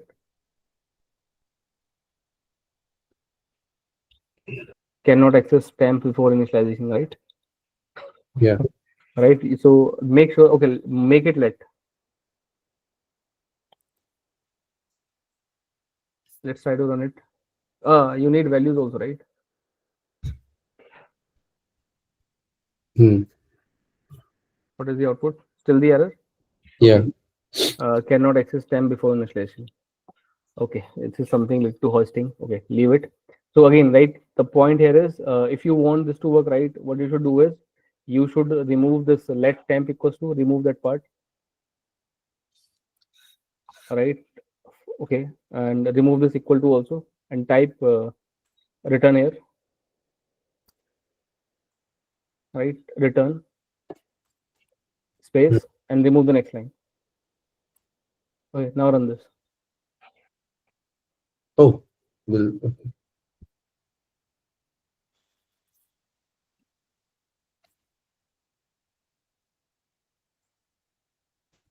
What it is saying? Oh, we have not declared temp. What is temp here?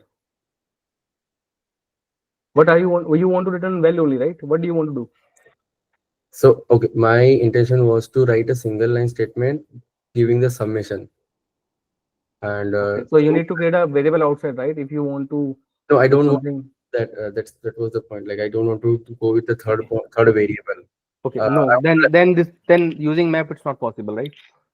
Using map it's not possible then. may Okay, I, so you need to use that third variable, right, to do something about it. Otherwise, how will you add up the values? How will you add up the values, right? I was thinking on the lines like, there are certain Java programs we used to do, like do not use the third variable and try to just do the sum, like the way that. But you have to also understand, right? What happens in those cases? You are saying that what my understanding was, like if I use map, anyways, I am going to iterate over every value that is going to come in. And without using a third variable, is there a way or possibility to add it? And I just want to return whatever the final sum is into a final variable, into an yeah. At least the way you are writing it, right? It's not possible. Okay. Yeah. I would suggest you, I would suggest you, right? Look for the solution which you are looking for, right, on the net, and share it with us. I would like to see that, right? But because you did a good favor for me, right? You showed this example of map, and this also makes. I would have shown this, but I think you have done it brilliantly. If you see this, right, everyone, you can see, right, using map, you're not able to use all the values, right, in the same context. Over here, right? At least Right. you can't do that, right?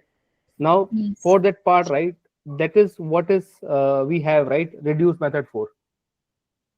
Okay. Okay, that is what the reduce method is for. Okay, now let me share my screen, and I will show you like how it will work. Okay. Now let me share my screen. Share now.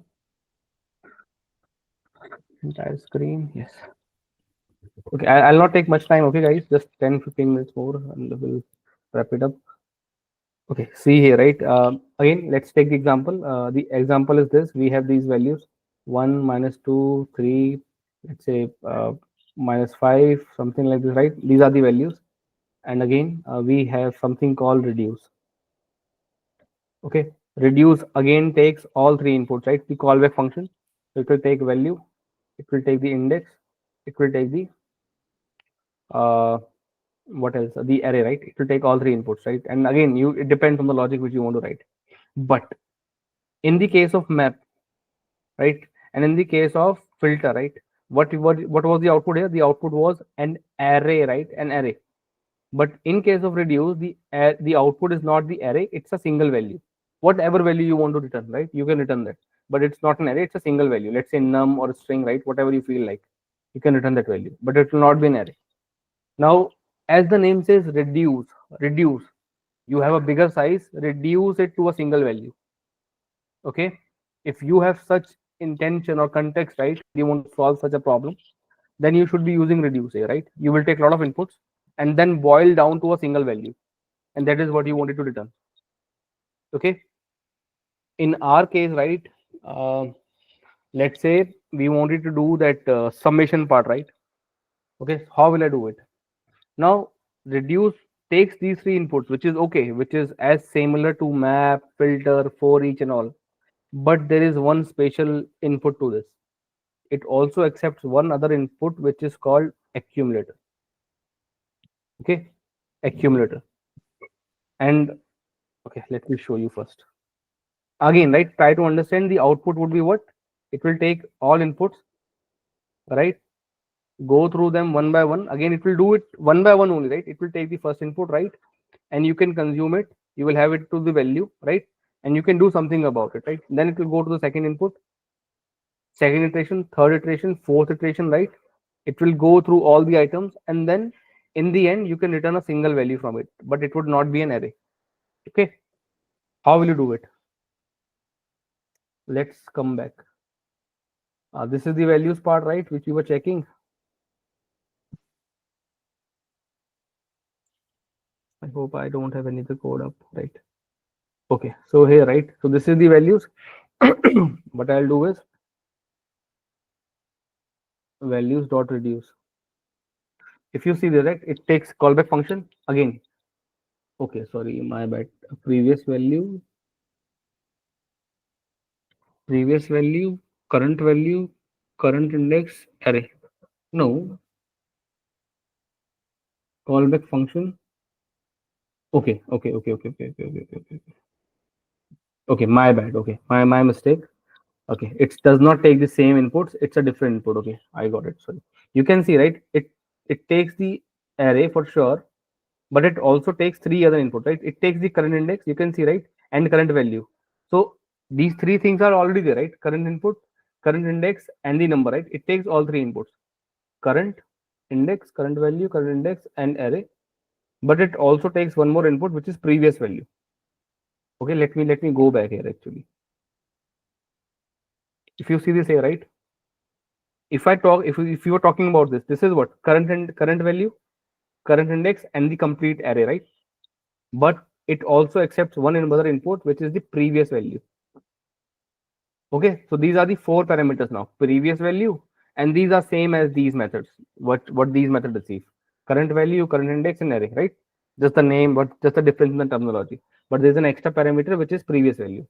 But that's not all. It also receives one more. So these four inputs, right, are for the callback function. So reduce method looks like this. Reduce has a callback function which accepts four parameters, which are previous value, current value, current index, and the array. Okay, this is all one parameter, right, for this reduce function. But it also takes one more input. This is this value.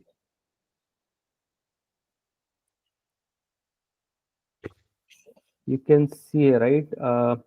Okay, you have actually different what we say overloaded versions here, right? You can see this is one of the implementation where it only takes all those four inputs only.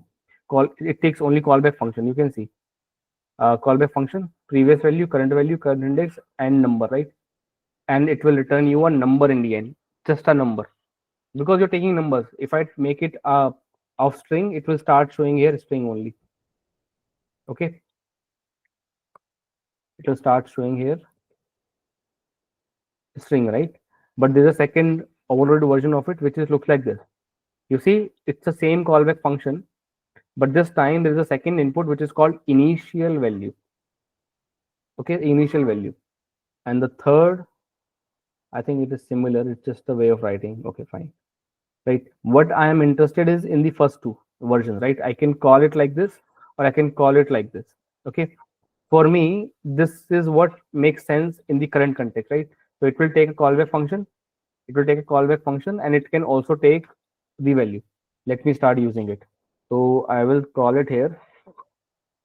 Let's say previous value, current value, current index, and the array. And let me create the body of it, and let me first print it, right? Let's see what does it print. Console.log, it will say previous value is previous value, CV is CV, current index is current index, and full array is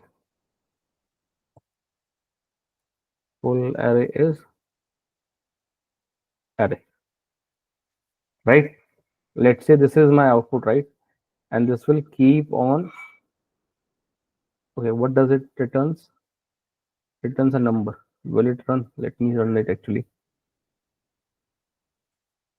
Okay, it prints this, right? It prints all this. You can see what was my value.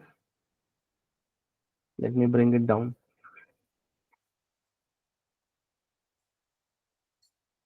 See this here, right? How many items I had? 6, right? 1, 2, 3, 4, 5, and 6. See here what it did.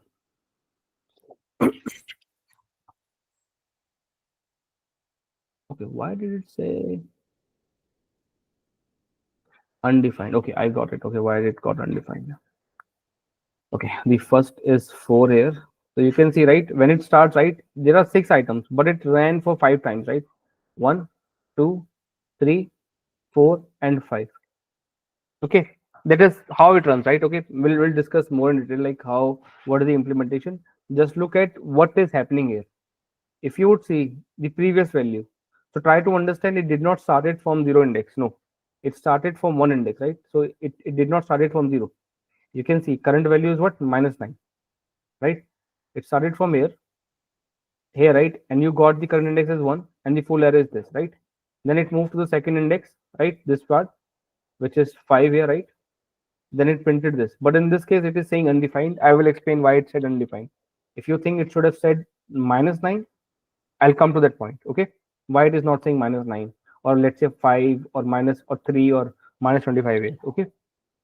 But this is what you see here, right? First of all, you can see it runs the length -1 times. Okay, so I had 6 items. It ran how many times? Only 5 times. Okay, 5 times it ran. Okay, the second thing which you have to understand is, let's say if I say console, right? Console, sorry, not console, const output. Let us see what output does it return. We are not returning anything, right? We are not returning anything. So what it would return here? If I print this, it will say undefined. I'm sure it will say undefined only. But let's see this, right?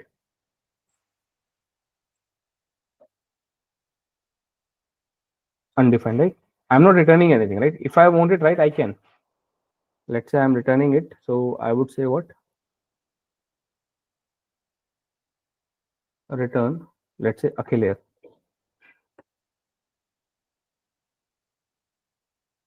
If I clean this up, you see, you got that Akhil value, okay, which is okay, right? But again, it's not the array of Akhil, right? As a string, it returned one value, right, which is this part. Okay, coming back to the point, right? This previous part, and why did it run 5 times, not 6 times? First of all, this is how it works, right? This is how it works. But let me show you one thing. Initial value, right?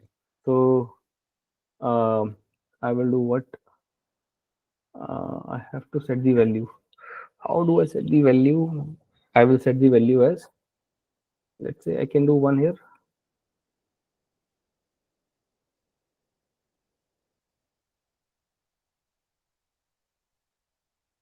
No, I'm doing some mistake. Just a second. Akhil, if you see the current value is not showing undefined here now, 5, 3, 25, 30. It is not showing undefined. Yeah, which is correct, right? Akhil. This one. Yeah. Oh, here you see, This right? value is Akhil. You're saying previous value is Oh, Akhil. okay, Akhil. okay. Coming to that point, right? If you see Yeah. this, right? What? Okay. Reduced method is very complex. Okay, let me explain. I'm thinking how to explain this. If you see, right, with every execution, okay, let me create a new board actually. If you see, what is the value? 4 minus 9, 5, you have 3, you have 3, minus 25, and 90, right? 1, 2, 3, 4, 5, 6. You have 6 items here, right? 6 items here. First of all, I told you this will start running from here, right? From this index.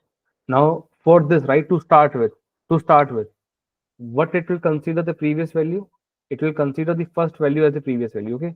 So you can have 4 here. This is how it works, right? I'm just telling you how it works, okay? So the previous value for this iteration, which is your first iteration, right? And it starts from first index, right? Not the 0 index. So it is ignoring the execution for this because it needs this value as a previous value here. Okay. Okay. No. Okay. It could be too much for today also, but let me just try to explain this. I will take this topic again, right? I'm sure it will not be clear, very clear. But I hope the other 3 methods are clear, right? The map, for each, and the filter part, right? Reduce is definitely not very easy to understand, but let's try. This is the array, right? So what is the current index here? 1. What is the current array? I mean the entire array, right? What you get there? This entire thing. So this will be the same for all these things. Now, when you come to the second part, right, this second iteration now, second iteration, what happens here is the previous value, right, is not -9. No. What is the previous value? The previous value is the returned value of the previous iteration. What did I return in the previous iteration? What was I returning? I returned Akhil, right? Yes. So what here, right, when you start the reduce function, right, this reduce evaluation, what happens here is you do not know what is the previous value. So what it does is, it just to make things work right, what it does is it does not start from 0, it starts from 1 and take this as a previous value, right? So you got this as a previous value. But now after this iteration, right, if you have returned a value, right, whatever value you've written, right, that becomes your previous value for the next iteration. So it will go and sit here. Okay. So now this is your previous value. What is your current value? 5. Okay, someone asking something? Yes, Kiran. Yeah, so now if we return the current value, so we can exactly get the previous value and the current value in while we console log, right? You can get the previous value, current value. Yes. Yeah. Right? Because again, right? Because this is how it works, right? There are 4 parameters. You have to understand these 3 are same as earlier, right? For all the other methods. What is confusing is this previous value, right? What is this? So to understand this, first of all, you have to understand the reduce is not starting from 0 index. It starts from first index, right? The iteration starts from first index. And since it starts from the first index position, it takes for that iteration, it takes the value placed at 0 as the previous value, correct? And now once that iteration completes and you return something, only then it will pick that value and place it here. Let's say it did not return. So what value will it have? Undefined. And that's why you were seeing undefined at that point of time when you were not returning. Okay. And the third iteration, again, if you are returning great, you will have that value, otherwise it will be undefined. Right? And this is how these 4 values will be there. Getting the point? Yes. Okay.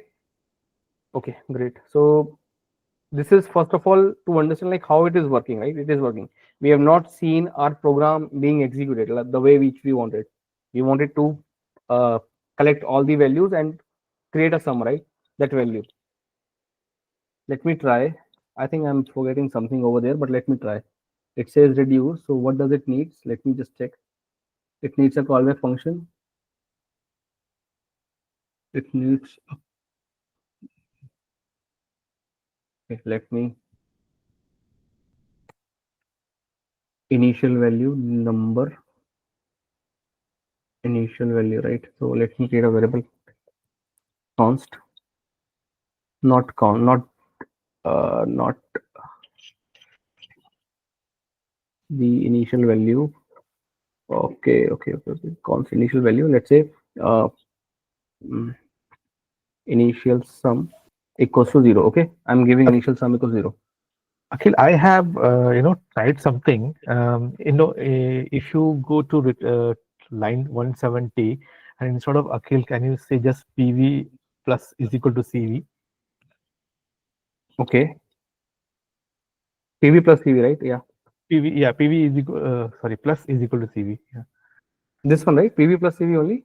Yeah, PV plus is equal to CV. You're just adding to the previous Okay. value. Okay.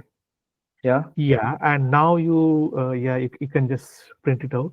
Yeah, you can. Okay. Then run the program. Let me first remove it. I think they have changed the implementation recently on this reduced.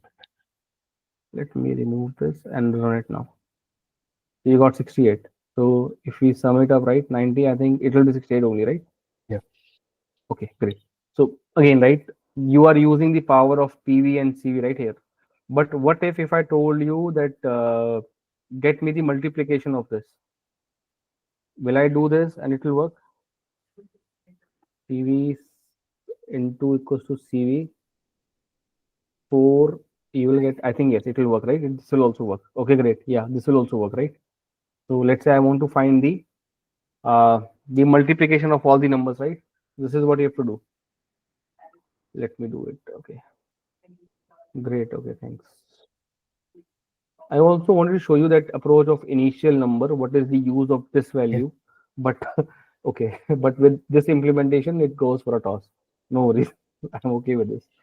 Let's run it. Yeah, So you will actually, see. I tried with initial value. Uh-huh. It's like first we're taking a callback function. After that, we can use comma and then you can use the initial value. So it's Right. like here, line number 171. Right. Okay. Okay. I got it, that point. Right. But first of all, right, does everyone understand what is happening here in this part? It is similar to this, right? What he did was he did something this here, right? We were returning Akhil, right? Again, my intention was to sum up the number, right? Sum up the numbers. So in the first iteration, what is the value of PV? 4, right? Ultimately, what I want to do, I want to say this, right? 4 plus minus 9 plus 3 plus, sorry, I missed some number, right? 5 plus 3, then plus minus 25, and then plus 90, right? This is what I want to do. So let's Correct. understand what will happen here. He said that PV plus CV, right? I mean, this is what it is saying, right? PV equals to this. Okay, it is doing this part. PV equals to PV plus CV. Now, what is happening is you have the value for PV also, which is 4, right? You're saying PV here. See, you don't need to do this. You can just say return here, and this will also work. PV plus CV, right? So what is the value of PV here? 4. What is the value of current value? Minus 9. What did you get? Minus 5 here, right? You passed minus 5 here in the next iteration, right? Now this time PV is what? Minus 5, and the next value is what? 5. So you got 0, right? You passed 0 here. You got 3 here, right? So 0 plus 3 becomes what? 3. You passed 3 here, right? And minus 25 here. What did you got? 3 minus 25, you got minus 22. You passed minus 22 here, and this is 90. And when you sum it up, what you get? 68.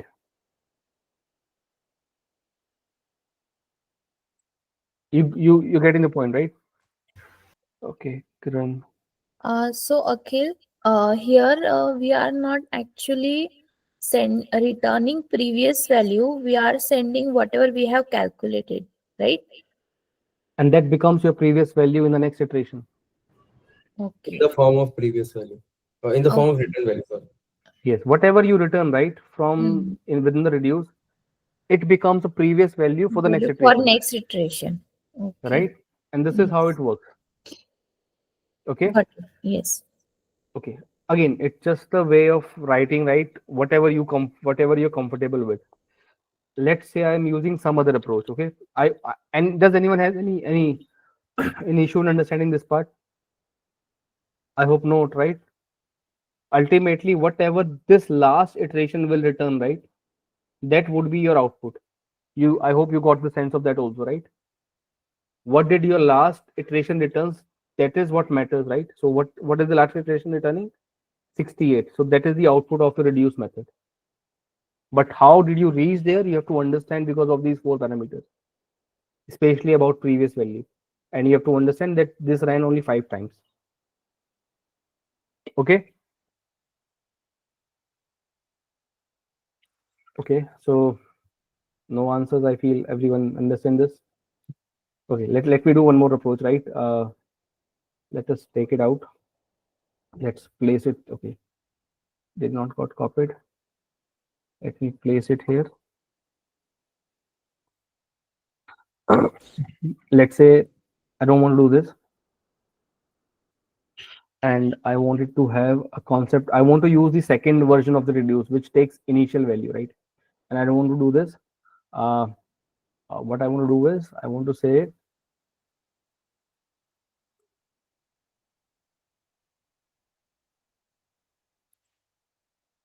just a second. I wanted to have, let's say let sum equals to 0. Okay, and I will pass what I will say. I'll use this as a initial value. Okay, and I will use the sum as this sum plus current value. sum plus current value, sum plus previous value, because in every iteration, no, I'm forgetting something actually. Okay, I'll explain this tomorrow, right? Even my brain is now exploding, so I'll explain tomorrow, right? This part. I want you to. I mean, I want really to explain this part, the initial part, because with this, right? If you use this, you can do something else also, right? With the logic. So I'll explain this tomorrow, and I would try to revisit reduce method again, right? If someone if does not understood this part, okay. But I hope the other things are very clear to everyone. The filter, map, and the for each method, right? Akhil, before you go, can you go to the program? You can do Yeah. one Okay. thing. I was just playing with it. Okay, yeah, you can remove line 76 and 70. Which line? 176. 176. Okay. Yeah, and what you do is where is sum coming from? Oh, okay. Okay, remove the return from that sum plus PV. Return. Okay. I think what you should do is you should do instead of sum, just say PV. So instead of sum, yeah, PV, and then plus is equal to CV. PV plus equals to CV, CV. Okay. and then say return Then say return. Okay. Just a second. Return PV by return PV by by divided by or sorry, divide. Okay. Divide or divide. ARR dot length. It gives you a Okay. just a minute. Okay. What are we trying to do here?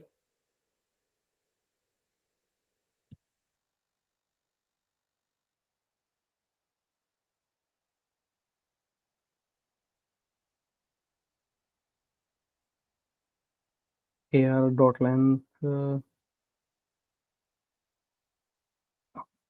It will not have the same purpose, right? What you want to have. You can do this, but this is not for our logic, right? Which you wanted to build. Sorry, it was giving an array, average of that's all the sum and then divided by the number of elements, length of the array.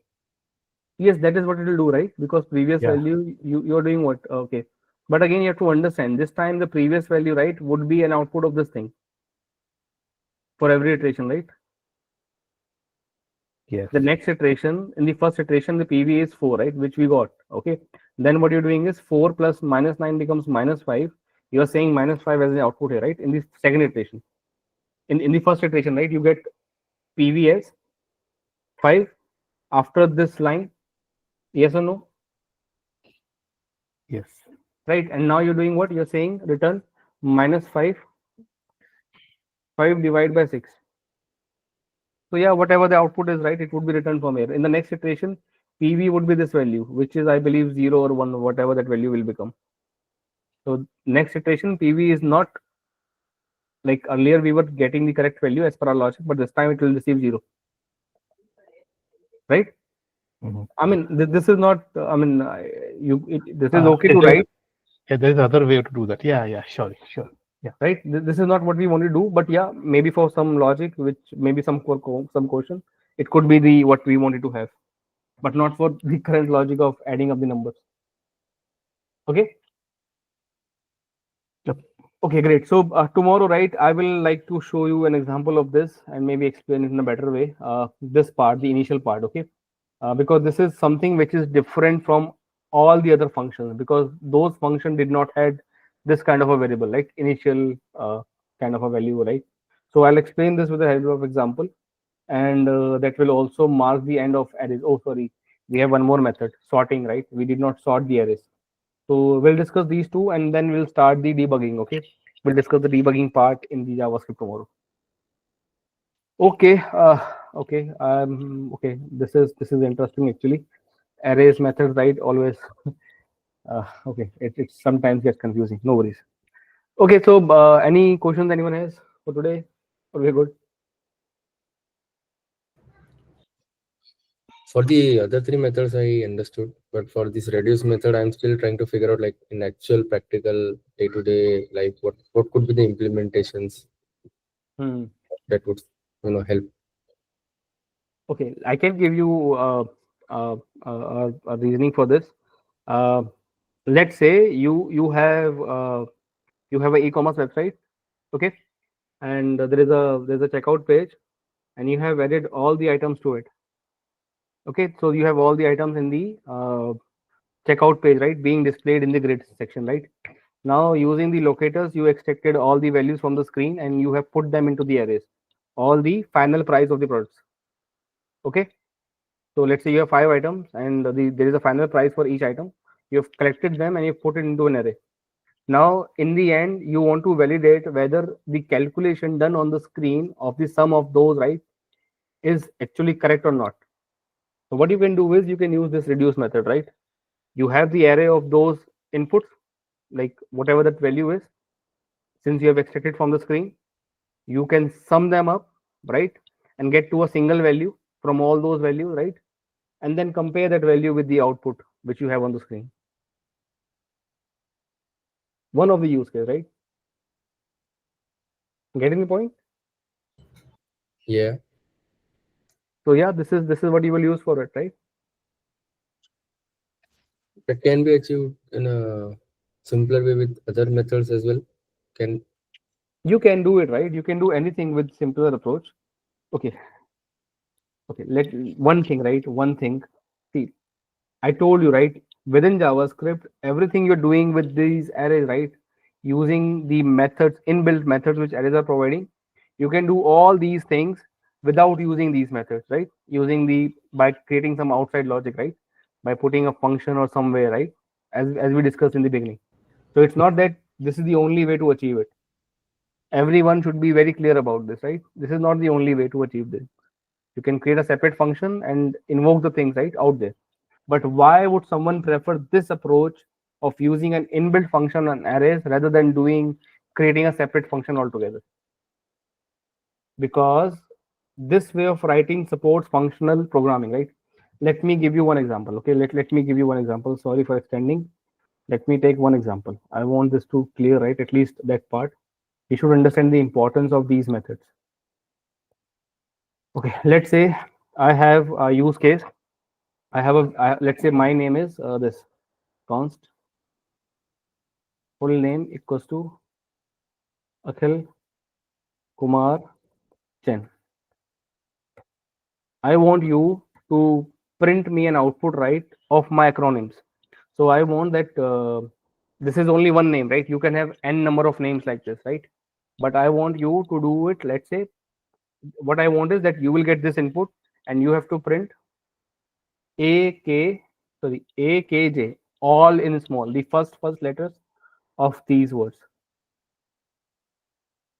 I'm sure you can create a function and do all the logic in there, right?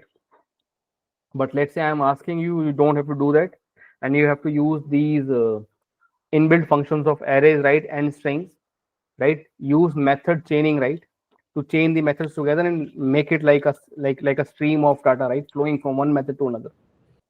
How can you do that? Writing a simple function, I can do that. I'm sure everyone can do that part. But how can we achieve it using this part in the function, this chaining methods? Since we don't have, yeah, please, if anyone knows, yeah, please. We can use reduce method here, like we did previously. Like we are sending the previous value in the return statement. So same way we can send the first letter. You should first start with the split in order to Yes, split. first Right. convert this into an array, and then Split, right? So Yeah. I will say split and I will say split split. it So with I will get what? I will get the output of split is what? array. Arrays, right? So it will be a string Yeah. of arrays. So I will get String. 3 items there, Akhil, Kumar, and Jen, right? 3 inputs to that array. So it's an array now. So if I put a dot on it, what methods will I get access to? Array methods. Array methods, right? Let's do it. Now I know that I have all three items, right? Hmm. Akhil, Kumar, and Jen, right? And what I want is from all three items, right? I want to do what? I want to extract. So it is like this, right? Let me form Character. first character, First right? index So letter. I need this Akhil. So I have this item. I have Kumar and I have Jen, right? Okay, so I have three items there, right, in the array. So what I can do is I can use, what should I use here? For each also works, or for of sorry, what's that second one? Map. Map also works. Okay, if I use for each, will that really work? For Because if I do this, it won't be able to return. right, it will Maybe just not be, printing might be possible, but returning might not be possible. it will not be possible, right? So let's say, well, I'm receiving, right? And if I do this, and if I say, because I know these values are of string type, so I'm receiving them, and I can do what? I can say dot at One index position 0, one. right? 0. So I Zero. will receive these items. But if you see this, right, it does not return me anything, right? So it stops here, right? So now I have to adjust. So it means that for each will not help me, right? Because these are still big value, right? Capital A, capital K and J, right? These are not small numbers here, right? So what I can do here is I can first do map here, right? Yeah. Map. And what I can do here also is I can first do, let me just remove it. I will do first, I will say, oh yeah, where it went. Well dot. This is a string, right? So I can say two lowercase, right?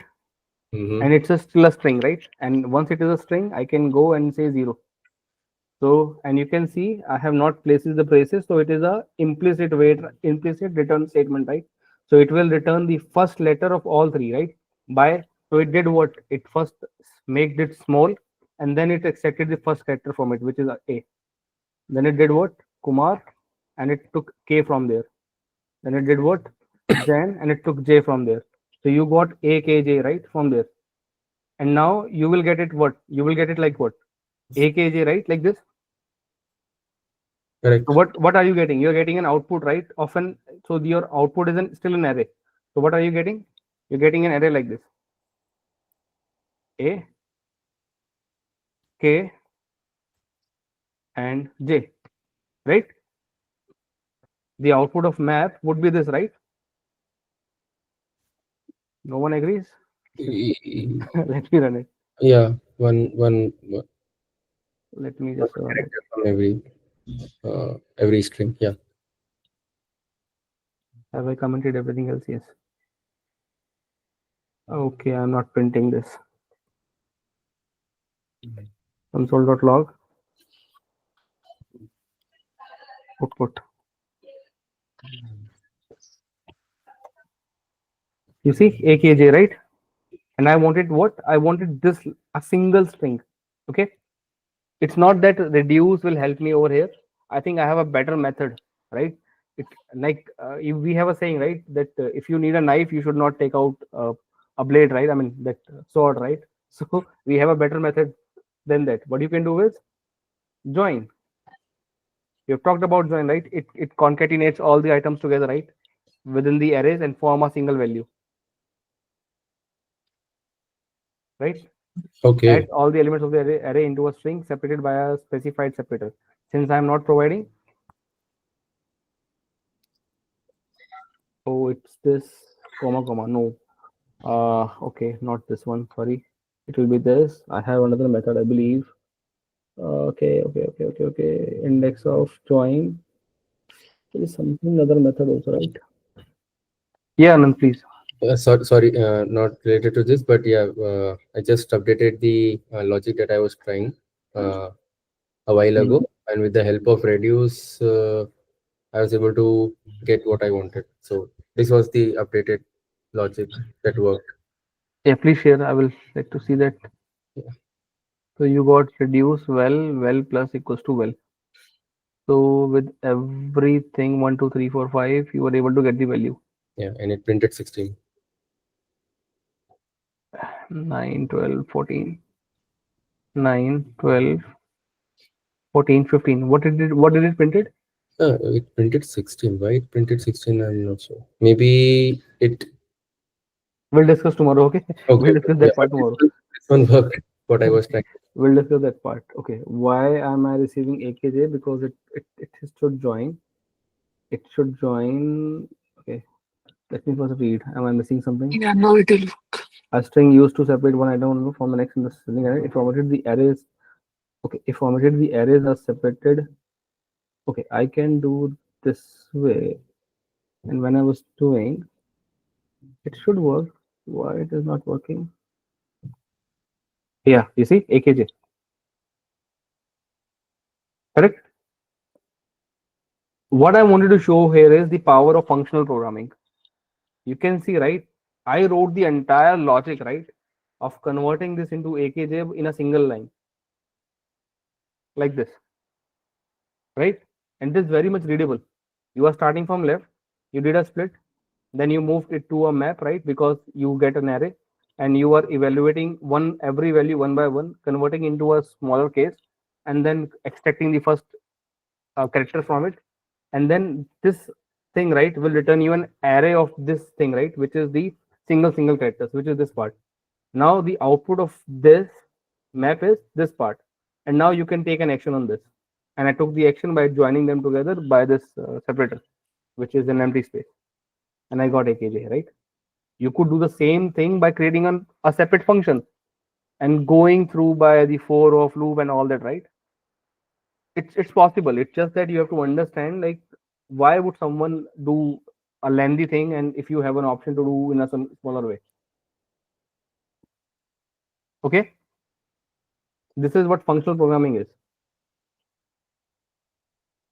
right? And using this concept, right, you're able to chain the method. You can say you're chaining 3 methods here: split, map, and join, right?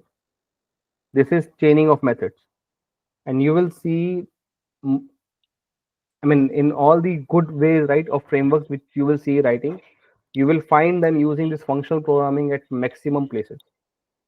Okay, because this reduces your work to a drastically very less level, right? It can help you to write good amount of code in less number of lines. Okay, let's stop here, right? It's already 9:30 now, but I hope, right, you at least understood the importance of chaining of methods. You understood the importance of the 3 methods, which is filter, map, and for each. We will discuss radius again, right, tomorrow, and we'll do it. I will take both the approaches, right, the initial value and without initial value, and we'll explain in more detail. But I hope the other things are clear now, right? Yes. Yes. Okay, yeah, please again write JavaScript. I mean, it will become easy once you know it. Otherwise, but once you're learning and explaining, right, it's not always easy to explain because the concepts are not very straightforward. So, okay, I think you get that point. No worries. Okay, thank you so much, right? If nothing else, let's wrap it up. We'll meet tomorrow, and tomorrow we'll cover reduce, sorting, and if we had the time, we'll cover debugging also. Okay. Thank you, everyone. Yeah. Thank you. Thank you. Thank you. Okay. Thank you. Thank you so much. Thank you. Bye bye. Good night.